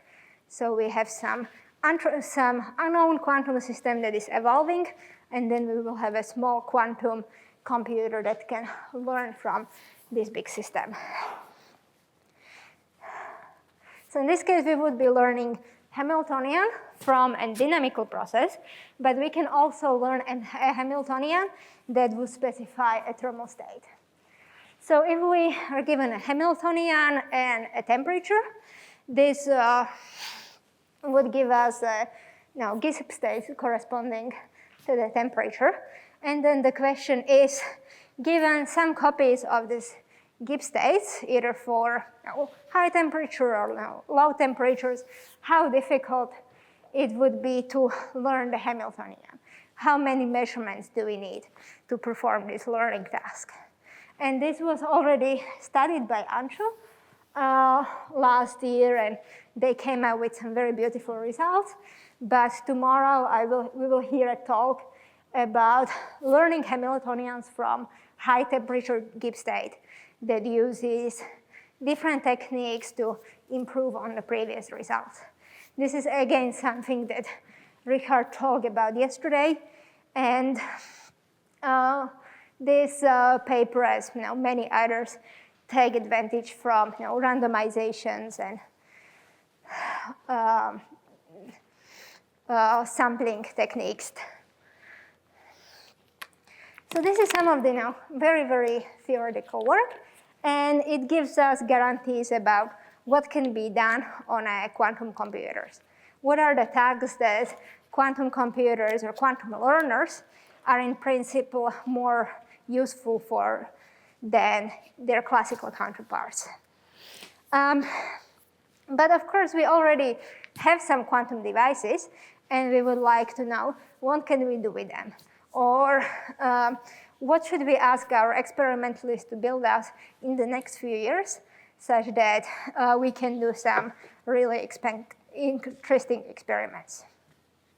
So as probably all of you know, we don't have fault-tolerant quantum computers yet, and we probably won't have them for quite some time.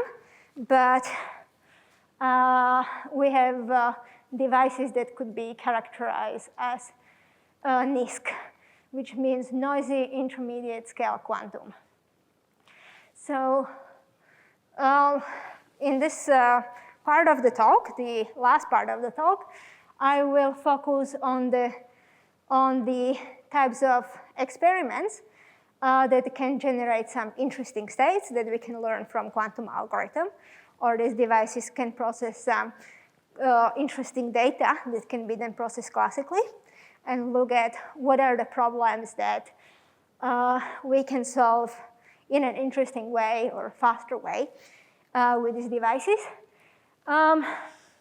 But there are also some limited types of algorithms, very, very shallow circuits on a handful of qubits that can still do something interesting for us in terms of learning. The key here is that we are working with a very limited quantum processing power, and we don't really have the ability to rigorously run and test some of the big machine learning techniques. Surprisingly, there are still, I don't know, surprisingly, at least to me, there are still some interesting algorithms we can run even on these smaller chips, and we can also give some theoretical guarantees or no-go results on what can and cannot be done with them. So let me kick off with one of the other talks that we will hear again on Monday. It seems like, make sure not to miss the talks on Monday. And in this talk, in this paper, the authors looked at what are the physical operations we can learn in a quantum system. So there is some NISQ hardware. So there is a quantum computer somewhere in here. We cannot really see it. That performs some quantum operations, but it's very, very noisy. And we will be using this quantum device to generate data that will be then fed into a classical computer. So we will be measuring them directly and doing some machine learning on classical data coming from these quantum experiments. And it turns out that by using some of the techniques that Richard talked about, we can learn some fascinating things very, very efficiently. So let me give a very, very, very brief overview of some of the techniques. And this is something called version of classical shadows. So to estimate classical shadows, we will take some quantum system and perform some random unitary. It doesn't have to be truly random. We have protocols that use two design of random Paulis.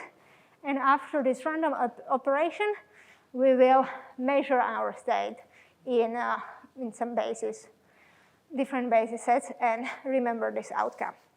These outcomes can be then used to create a classical representation. And the surprising thing here is that due to some concentration measure of phenomena and Hofting bound, one would need much fewer repetitions that you could expect to learn this classical description. And then we can use this shadow description for predicting properties of quantum states. There are many applications, or at least applications to QIP crowd, such as estimating fidelity, entanglement thicknesses, Hamiltonians, local observables, etc. So this is picture from one of Robert's papers. I'm sure he would be happy to answer some questions later. He's nodding his head. Okay. So there we already saw one of the several talks from Monday, but we will also, Robert is also giving a plenary talk showing that we can use this classical shadow data to learn some properties of quantum systems that cannot be estimated classically efficiently. So these things can be such as classifying the states into different phases. And the very, very broad overview of how the algorithm works is that we have some quantum system, quantum experiment that we get an efficient description of our states in the form of a shadow. This is the first phase. And in the second phase, we will use a classical computer and classical machine learning techniques to learn how to predict and classify different states. So this is a really fascinating development and a really cool result building on the classical shadow techniques that we already heard from yesterday, and we will hear more tomorrow. So far, we talked about quantum algorithms we talked mostly about classical algorithms that were using some quantum data. But we already agreed on that we will call this also quantum machine learning. But perhaps just as interesting would be to look at algorithms that would run on near-term devices. And one very popular class of these algorithms are variational circuits. So we will have some parametrized quantum circuits that can have some operations that would be fixed, and some of them can be tuned to different parameters. In this case, they would be all fixed, and at the end, we will measure some subset of the qubits. In this case, I labeled the qubits that we are measuring visible qubits, and the rest of the ancillary qubits would be labeled as hidden qubits. And this is to draw an analogy to neural networks. So this type of a variational circuit can be seen as some type of an analog of a quantum neural network. We could now, in principle, train them and then use them to map inputs to outputs, have them to predict some properties or classify different inputs. I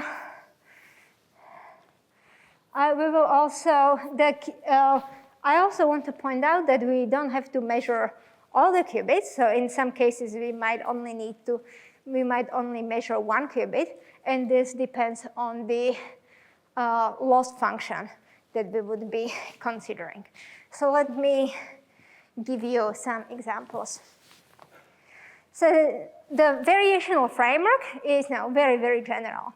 We can build all types of different states. We can measure everything at the end, or we can measure things as they come. It is in principle, the same, but there are some advantages of measuring qubits before noise destroys everything. So one type of a variational circuit can be seen as a binary classifier. So in this case, we will have some input data, and we can also have some ancillas. We will apply some parameterized quantum circuit on it. And the goal of the training is that when we have inputs from one class, we always want to output 1 on our one measured qubit, and for the other class, we want to output always 0. So in this case, all qubit by 1 would be seen as hidden qubits. Our objective function, their value doesn't really matter. The objective function, whether or not we are correct in the classification is defined only on hash support, is defined only on the very bottom qubit. There is another type of a variational circuit coming from Lukin's lab that can be seen as a convolutional quantum neural network. This architecture of the circuit is inspired by tensor networks, and it is a quantum circuit of a logarithmic depth with two different types of layers. In convolutional layer, we will apply some quantum operations, and then we will have a pooling layer where we will measure every other qubit, and the remaining on the remaining qubits, we will apply some gates that will be conditional on the measurement outcomes. So we will only do this logarithmic number of times until we reduce the number of qubits to some constant number when we can either do a full tomography on the state roll out, or we can reduce it all the way to 1 qubit and then process it in some way. The very beautiful, interesting things about convolutional neural networks is that they are really based on tensor networks, and we can apply many of the theoretical techniques to study them. And the last model of quantum neural network that I will mention here, but there are now many, many more, are this version of a deep quantum neural networks. They can, people sometimes also call them dissipative neural networks.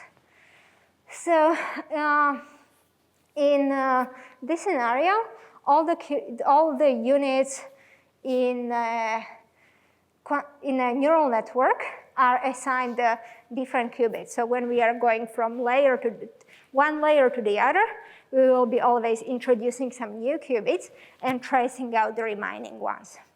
So since we will be only measuring the qubits for the output layer, we are tracing out a really big chunk of the system.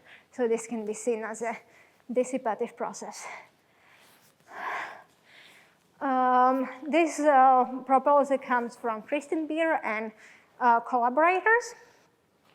But it's, again, a version of the same variational parameterized circuits. Now we are just given much more structure about what are the rules for constructing our circuits. I already talked a little bit about what we are measuring here. So for all of our quantum neural networks, at the very end, we will measure one or multiple qubits that will, and based on the outcome, we can say about how well or not well our quantum neural network performs.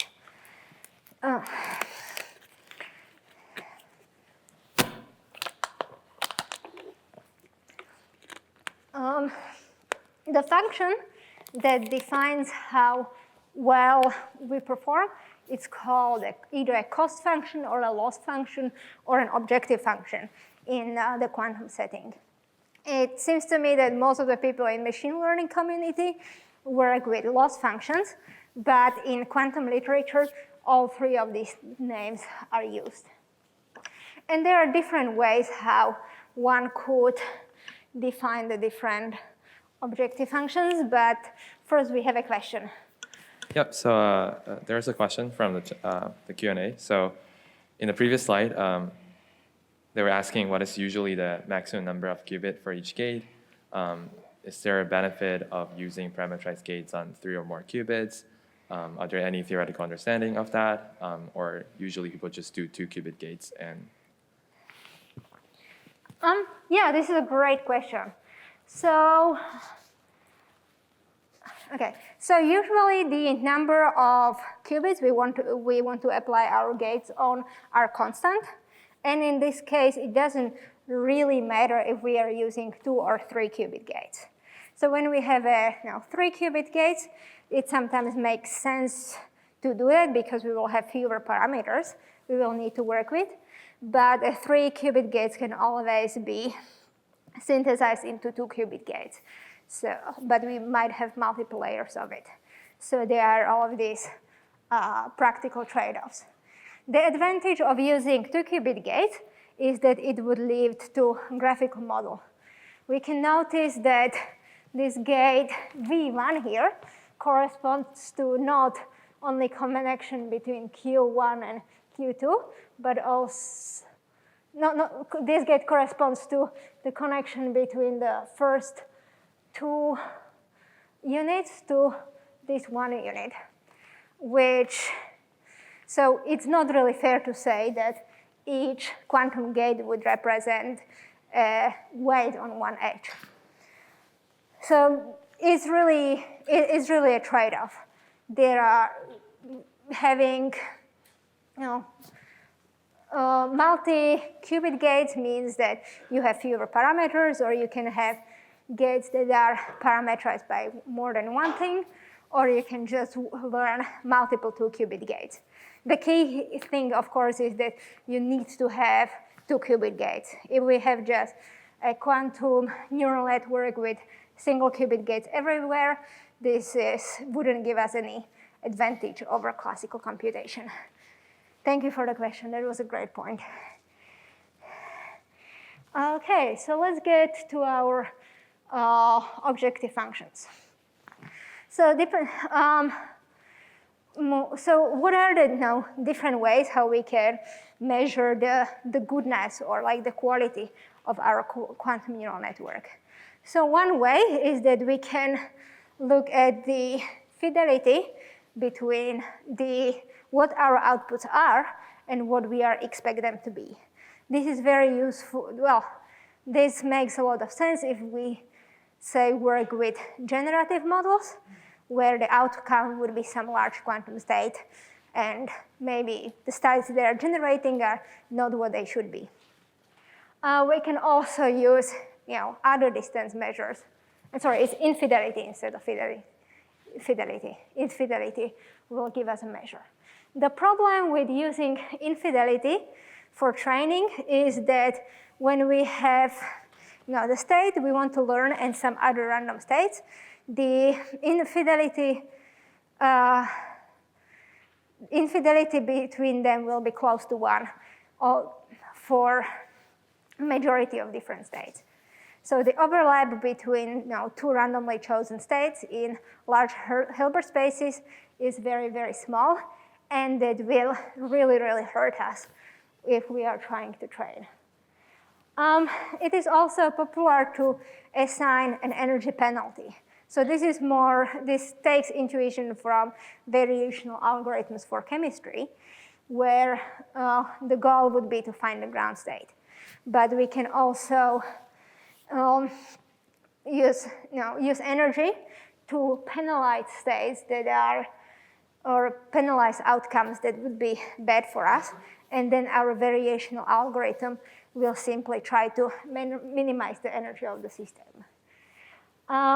These two, both the distances and assigned energy penalties are quite common, but they have some difficulties with training, as we will see later.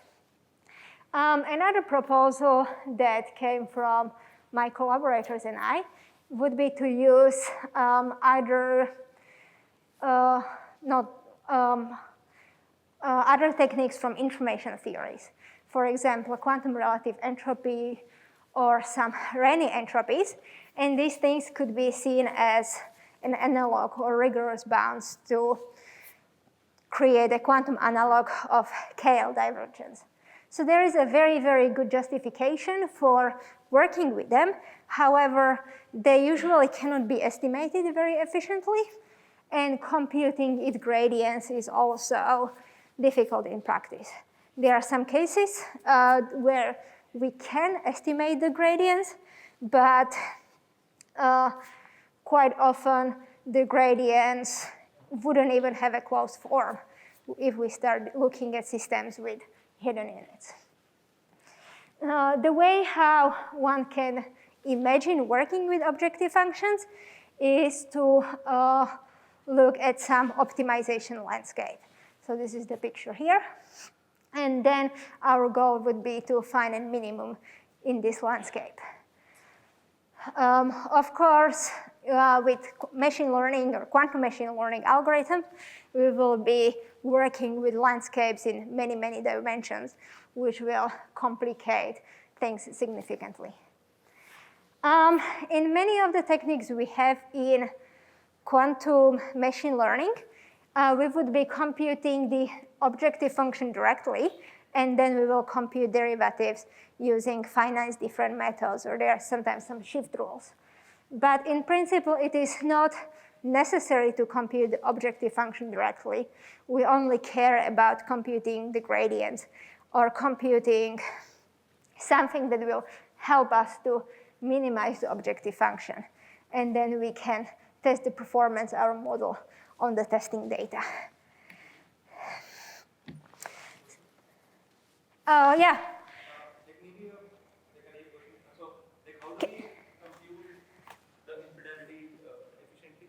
Sorry? How do we compute infidelity efficiently? And then find the distance, or are there different ways? Yeah, so the question was, how do we compute the infidelity efficiently? And usually in quantum machine learning, we can work with pure state or purification. And in this case, it is sufficient to look only at the overlap. And that we can use swap tests to do that. Thank you for the question. OK, so our goal is to now minimize this objective function or the loss function. And you can imagine the problem as being in the Australian desert in the outback and trying to find the gorge with water. The problem that would happen to you if you go to the middle of Australia is the same as the problem that quantum machine learning algorithms encounter.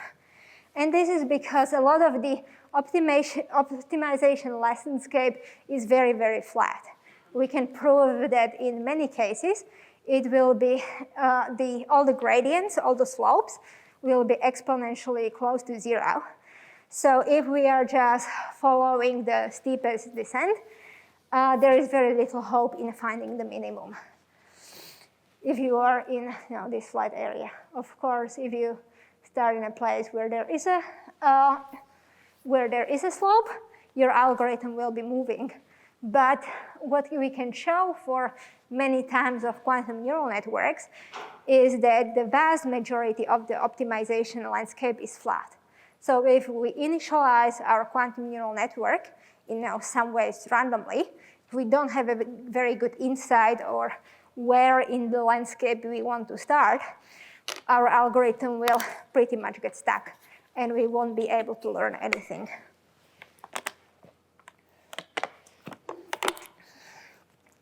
So this is a formal definition of a phenomenon we know as a barren plateau. This is a modification of the definition given in Volkov's paper. But originally, the barren plateaus were formulated in a paper from McLean and collaborators. So we'll say that the cost function will exhibit a barren plateau with respect to one of the parameters theta j. If we can continuously differentiate this function on some compact subset of the state space, and then we get some guarantees that the gradients will be exponentially small with very high probability. So as you see in the definition, a lot of the techniques for formulating and formally working with barren plateaus will be using some tools from functional analysis. Here I'm also distinguishing between the number of visible and hidden units, but in principle, in many cases, this is not necessary.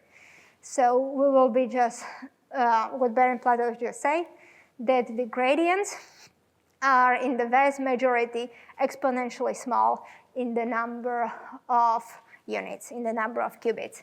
in our network. The barren plateau can be seen as a consequence of a concentration of measure. So for those who are not familiar with it, you can think of concentration of measure as some generalization of the law of large numbers. And it turns out that if you work in high-dimensional systems and you try to do statistics there, you will encounter some very strange behavior.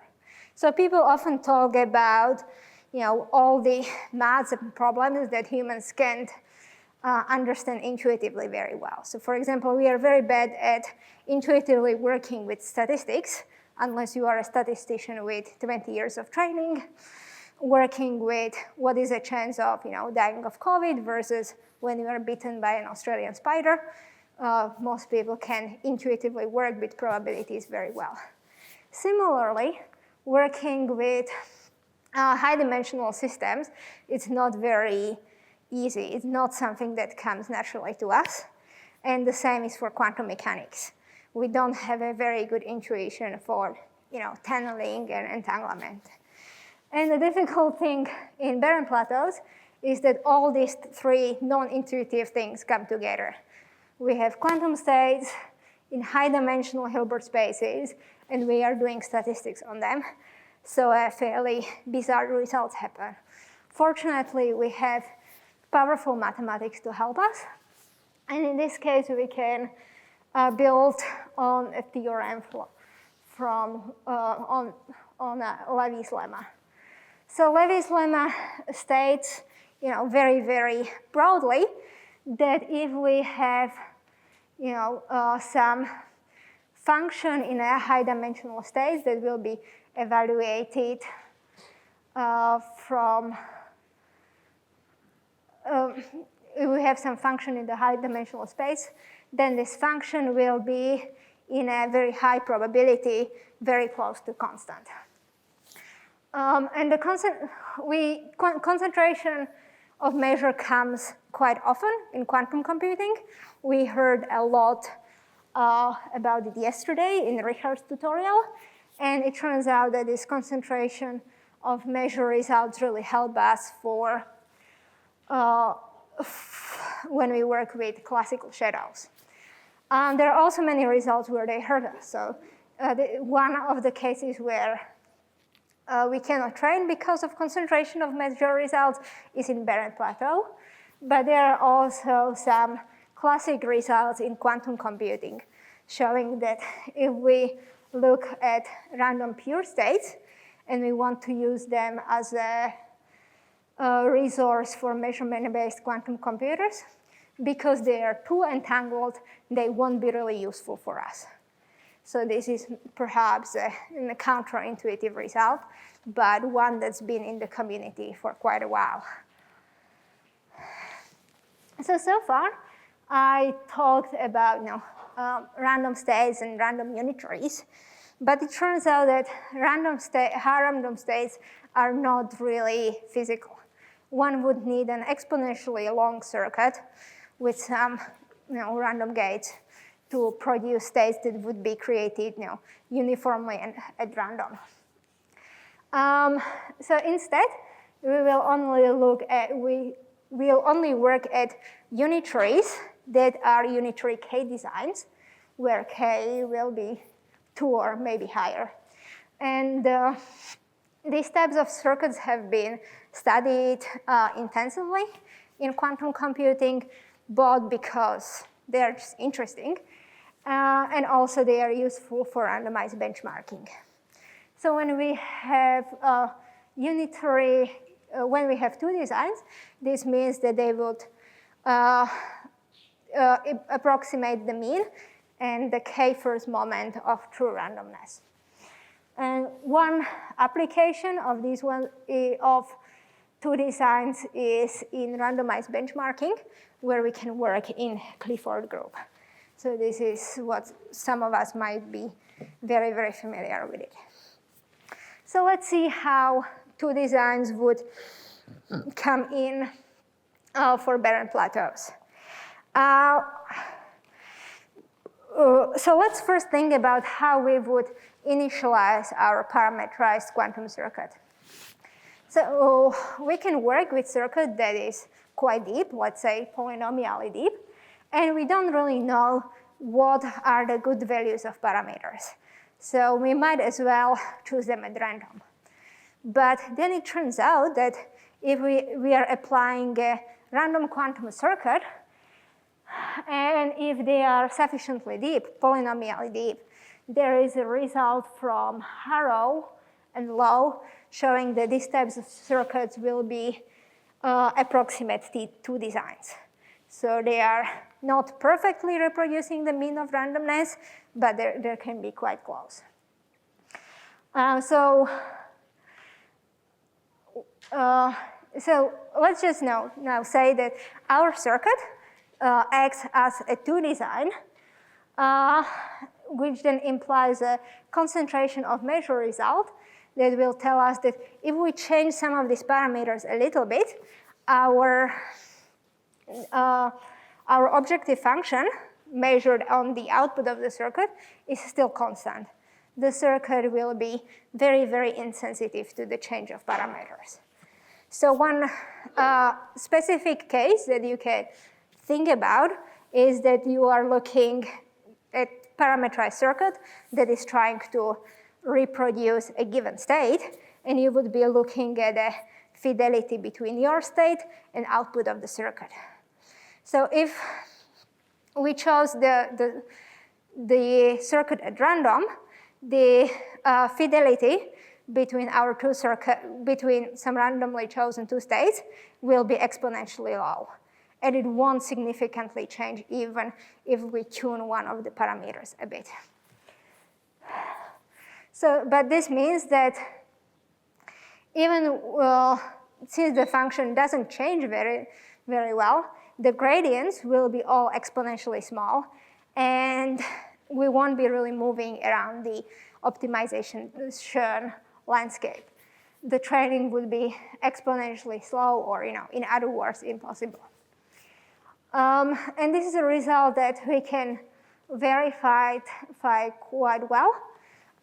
So in the plot that you can see, the different colors corresponded to circuits with a different increasing number of qubits. And the authors were looking at the expected variance of the gradient. So the expected gradient will be 0 because of symmetry, but the variance will be also very, very small.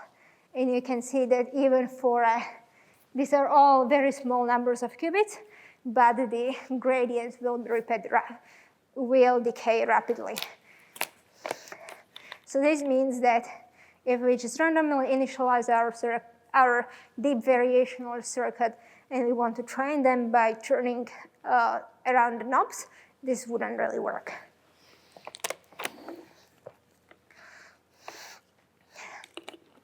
Turns out that's not the only barren plateau that we know. There are other similar results, and they are all connected to this concentration of measure. So Cerezo and collaborators show that the barren plateaus not only appear in deep circuits, but you can have the same problem with a shallow circuit as well if you are using a cost function that is global. So for example, if you want to use fidelity or infidelity, or look at if you want to optimize your circuit by computing overlaps, this is a very bad idea.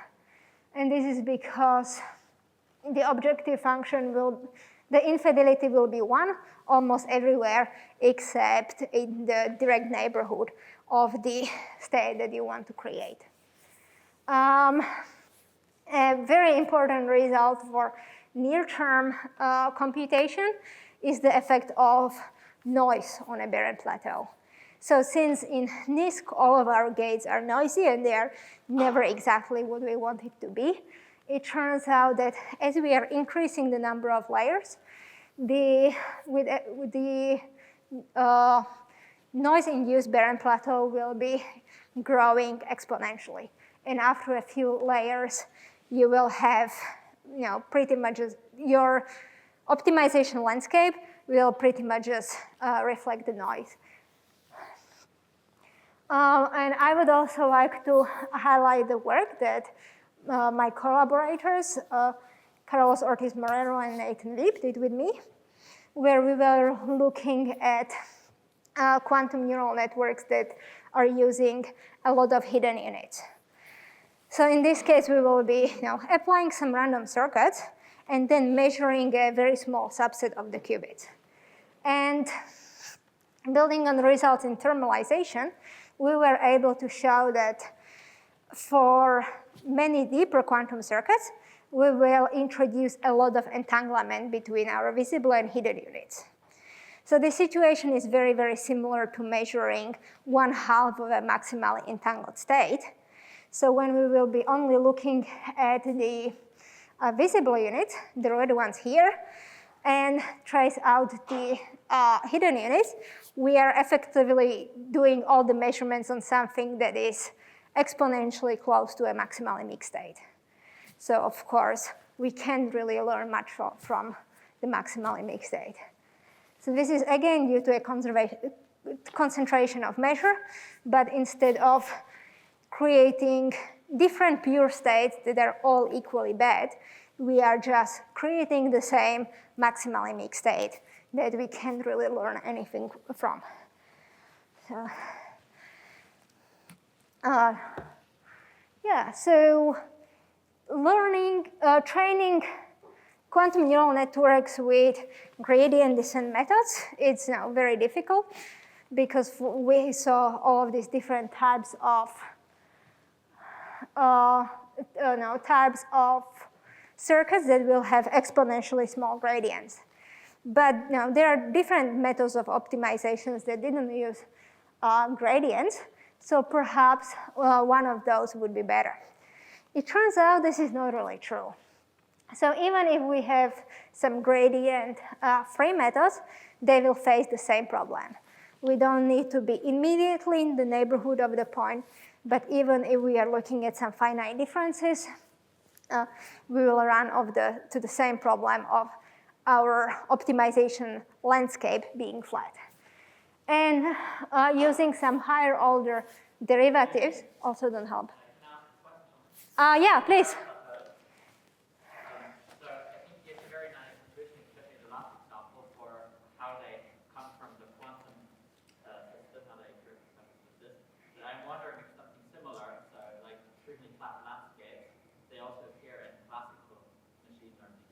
Yeah. Maybe if you can use methods that have already been developed there also in this system. Okay, so the question here was if classical machine learning algorithms have the same problems with vanishing gradients. And there are some vanishing gradients that people encounter with very deep neural networks. And gradients can also either explode or vanish as a consequence of training.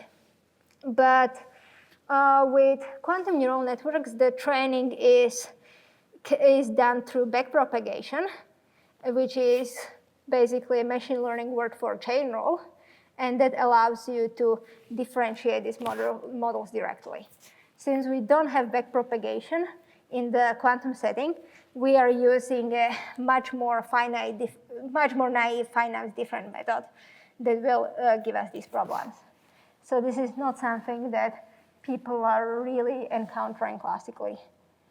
Yeah, we have one more question. In the classical case, very often when they don't know about the landscape of the function, they apply like heuristic methods for the training, like the genetic algorithm, that can also help to avoid this kind of Bahia plateaus, and then also the lazy training that happens in the classical case.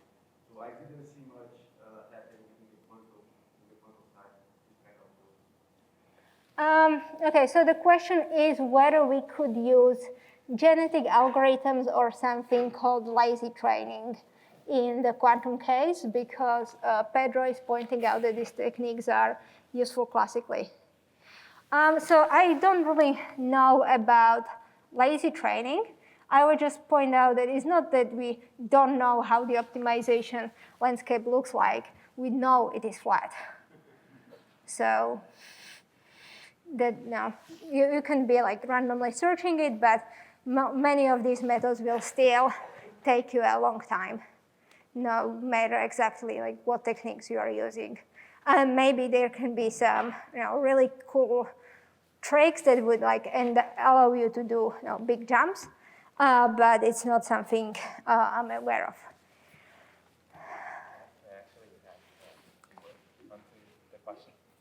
Okay, yeah. Do you want to speak to the microphone? Yeah.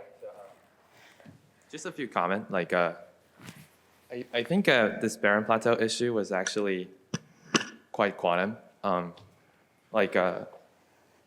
Like in classical neural networks, even if you have like very deep neural networks and suppose you pull them into like the hidden layers, like explode them to infinity, one could show that the landscape, like the training landscape, is actually convex, and you can actually prove that you could find the minimum and things like that. So even though there are some vanishing gradient issues in classical machine learning, I don't think it's as devastating in the quantum one, because the barren plateau issue actually scales like the gradient vanishes exponentially in, say, system size and things like that. But in classical, I think it only vanishes polynomially rather than exponentially. So I think that makes a big difference between the two. Yeah, thank you. That was a great explanation. I'm not personally an expert on classical machine learning, so it's really good to have that extra perspective. Yeah, so we already know that there are some other techniques that don't really help us to avoid gradients, but it turns out there is also a very direct relationship between the way how we define expressibility of a circuit and its trainability. So we would say that a circuit is expressive if it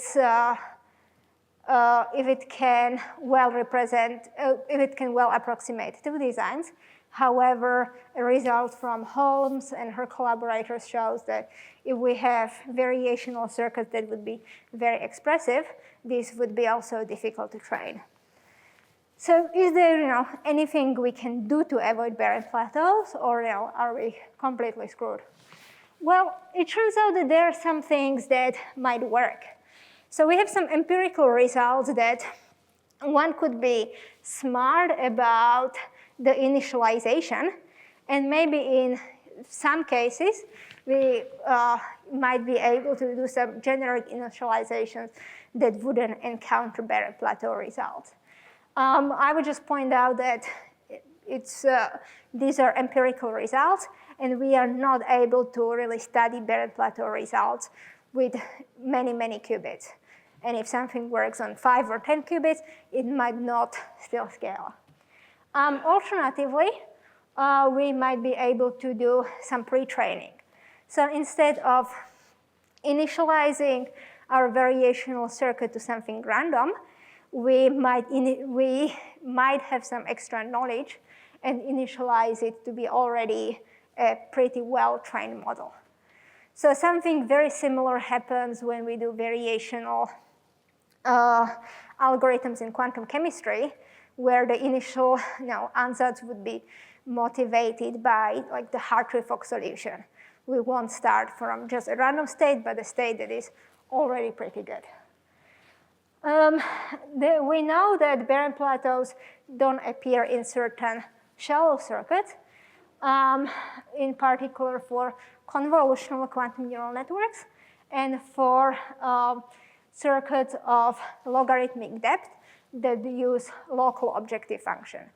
So instead of having an objective function that would look at the overlap between our states, we would be only measuring expectation values individually on each qubit. My collaborators and I also suggested using unbounded loss functions, because the barren plateau results all assume that the loss function would be bounded. That's one of the very first assumptions if you want to go through a proof. and it's not really clear if unbounded loss function would still lead to barren plateaus.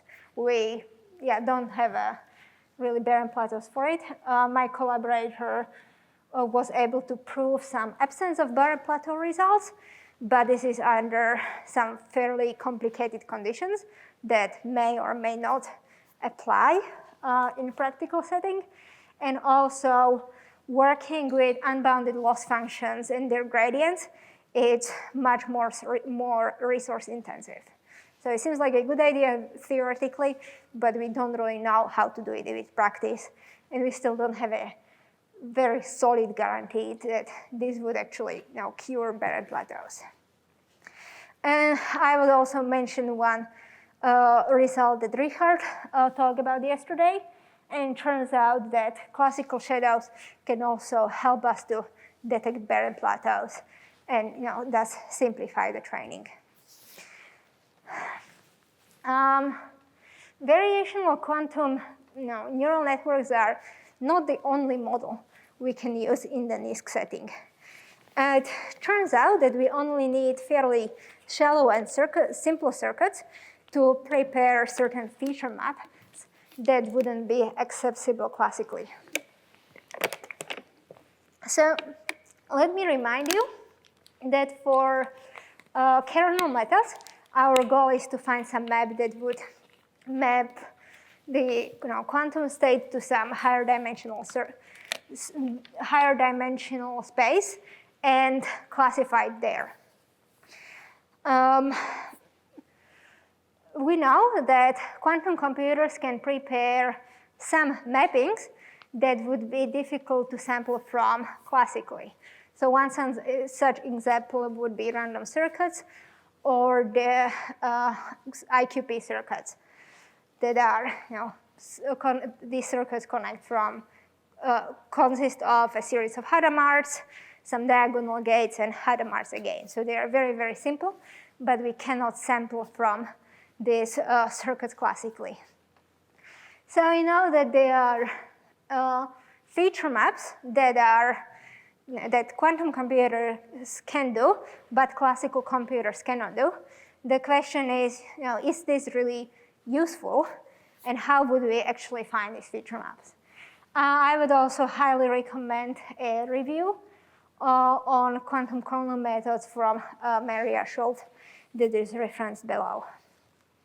So it turns out that even if we might not be able to construct these feature maps always efficiently, and we cannot always find them on a quantum computer so far, but there are some cases where we know that there is a kernel, there is a feature map that quantum computers can do, and classical computers would be, it would be very, very hard to do for. This is an example from a newspaper where based on a discrete logarithm. So let's say that we have, we want to classify a data such that if we do log of the data, all the +1 example will lie on one side, and the other example will lie on the other side. So this part of the picture is on the feature space, in the feature space, and we get there by applying the discrete log map. But if we are in the data space, our examples just look really, really random. And classical computers cannot compute discrete logarithm efficiently, as far as we know. So classical computers can really get from here to here, but we know how to construct such a circuit on a quantum computer. It's not really a NISQ application, but we have a very beautiful proof, a really cool example of a separation, what can be done with classical and quantum kernels, and that we can have an exponential advantage for a quantum learner. So just to summarize, I would like to draw your attention to a recent experiment that Robert and his collaborators did together with the Google group on the Sycamore processor. And in this experiment, they were able to demonstrate an exponential advantage using the currently available hardware. So I think they were using about 40 noisy qubits on the Sycamore processor. And their theoretical model included a lot of the techniques that we heard from today and yesterday. For example, it built on classical shadows, learning from quantum memory, kernel methods, and also quantum version of a PCA performed on quantum states. So even though there are many, many difficulties when we are trying to implement some quantum machine learning, we are at a point where if we combine many of the insights and tricks from the field, we are able to already demonstrate advantage, even though it's maybe not for the most practical of problems. So let me briefly summarize, and then I will open to some questions. Yeah.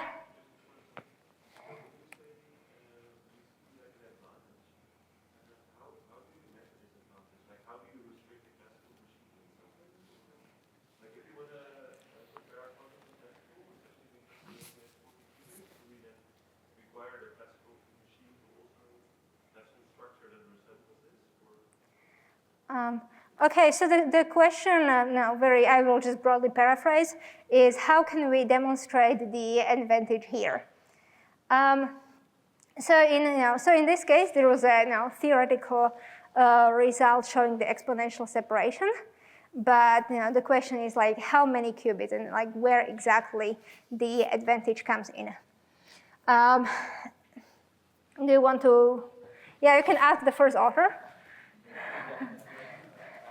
That. So the comparison here is actually between two settings. The classical setting was that you have a classical agent that could perform measurements on, say, for example, one copy of your system, and you can get data.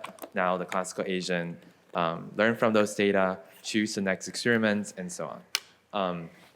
On the other hand, the quantum agent, what it could do is it could just take the quantum state into its quantum memory, store multiple copies of the quantum memory, and perform an entangled quantum data processing on your input data and to make prediction. So basically, we showed that on the classical side, if you just do this kind of like what we call a conventional experiments or like a classical learning settings, it will require an exponential number of experiments in order to learn some properties about the state. However, the quantum side could do it much more efficiently. So what's being demonstrated here is more like the separation in more of an information theoretic sense. So it's kind of like we proved that for this classical agent, it just requires exponential number of experiments. So for example, if it's like 40 qubits, we proved that it would be scaling like 2 to the 40. So it just requires that many experiments, even by the optimal algorithm. And asymptotically, classical shadow actually achieves that optimality. So in the experiments, all we run is the classical shadow algorithm. But as you've seen from the figure C, there's also this rigorous lower bound that's proven for any strategies that one could cook up. And we demonstrate that using the quantum learning approach, one could have this line which is below the rigorous lower bound by a significant margin. So that was sort of how we demonstrate this advantage. Yeah, and as you mentioned, this is like in the number of samples, not necessarily like in the number of gates one would need to perform. Okay, so what did we learn over the last few hours?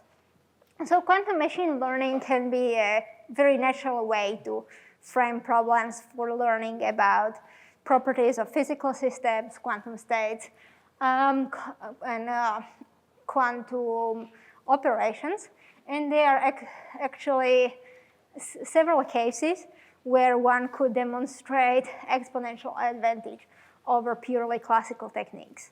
And this is in the learning setting framed in the number of samples that we would need. There are also some classical distributions, so classical data, where quantum algorithms can help us with. But we have a few results where people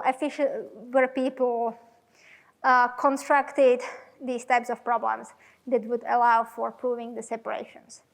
But it's very hard to say which one of these techniques would translate to some natural problems in data processing. It can turn out that some of the ideas that don't really have solid theoretical footing might work out eventually, but we still can't really implement and test them on a scale that would be that would allow us to predict the behavior on a large scale. For those of you who found this topic interesting, there are a few interesting essays or reviews of quantum machine learning. Mária has a book where she covers a lot of the techniques in quantum machine learning. Of course, it doesn't include the results that were invented only over the last few months.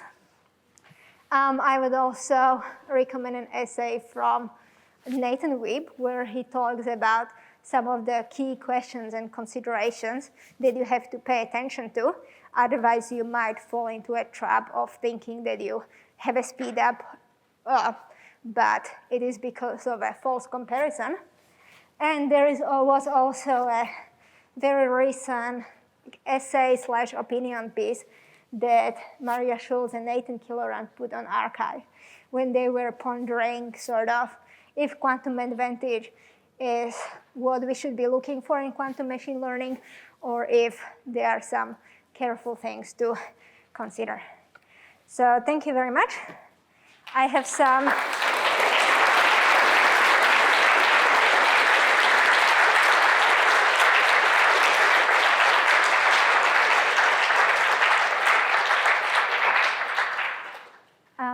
so I'm happy to answer some questions, or if you have a comment about one of your papers that I talked about, please go ahead. And we will also have an announcement.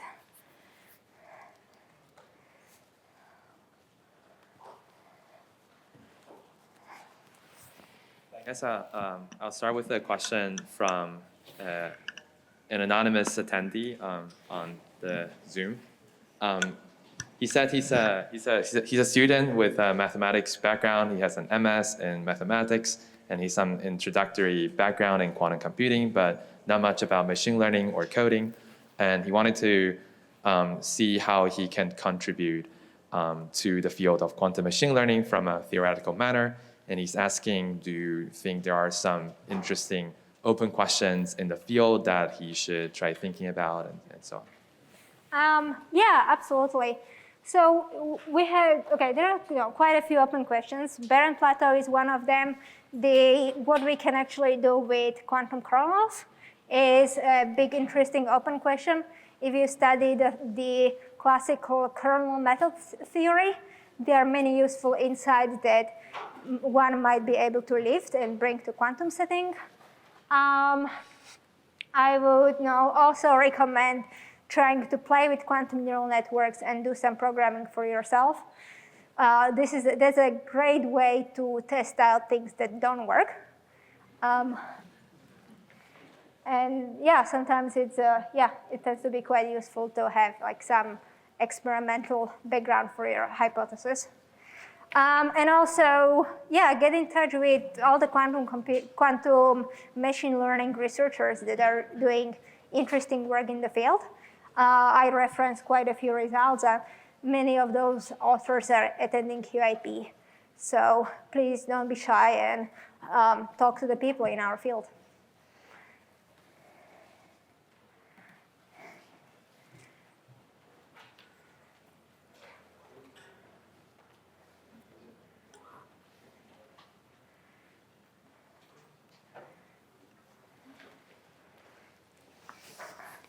Mária, you didn't have time to talk about quantum reinforcement learning. But do you think that's a promising direction for quantum advantage? I don't know what is quantum reinforcement learning. It's just maybe just my fault. But yeah, maybe. We will. Yeah, I think reinforcement learning itself is a very interesting learning paradigm, but it's not really clear to me about like how we would transfer that into the quantum setting. So that might be one interesting open question for someone with a strong theory background to work on. Thank you for the tutorial. So is it correct to say that a lot of these barren plateaus phenomena come from your circuits approximating the moments of the random unitaries? And if so, is it hard to come up with models that do not have this property, that are not randomly uniform everywhere? Yeah, okay, so I will just repeat for the people on Zoom. So the question is that if we would be able to avoid barren plateaus if we work with models that wouldn't have the property of approximating K-designs. And yeah, it's not really difficult to make them. If you make a very shallow circuit, it simply won't have just enough complexity to create a lot of the randomness. But then those shallow circuits won't explore the Hilbert space very well. So if you maybe have some prior knowledge, you can construct circuits that will be focusing on one part of the Hilbert space more than the other part, but it's difficult to say a priori what is the key part of the Hilbert space where you want to focus on. So it's not difficult to construct them. You just have to do something other than randomly initializing a deep circuit. So would you say that you believe that you need to use the full Hilbert space to have advantage? Not necessarily, but it's about what is your prior. So when you are starting to learn, what hypothesis are you starting with? If you don't really know when to start, you really have to have the ability to go everywhere. But if you have a pretty good reason to believe that focusing on something, if your prior has a bias, that can also, of course, help you with the learning and maybe even avoid the barren plateau. Yeah, we have more questions.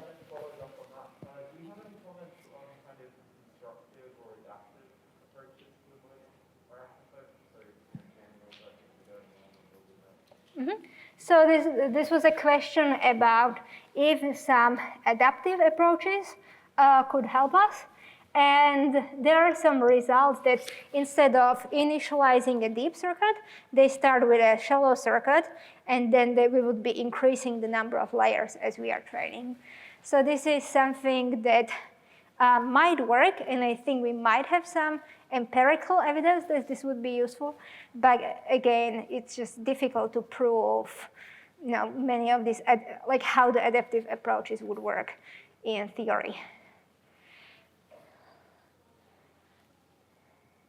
Okay, so if there are no more questions, maybe it's time for an announcement. And thank you all so very much for paying the attention.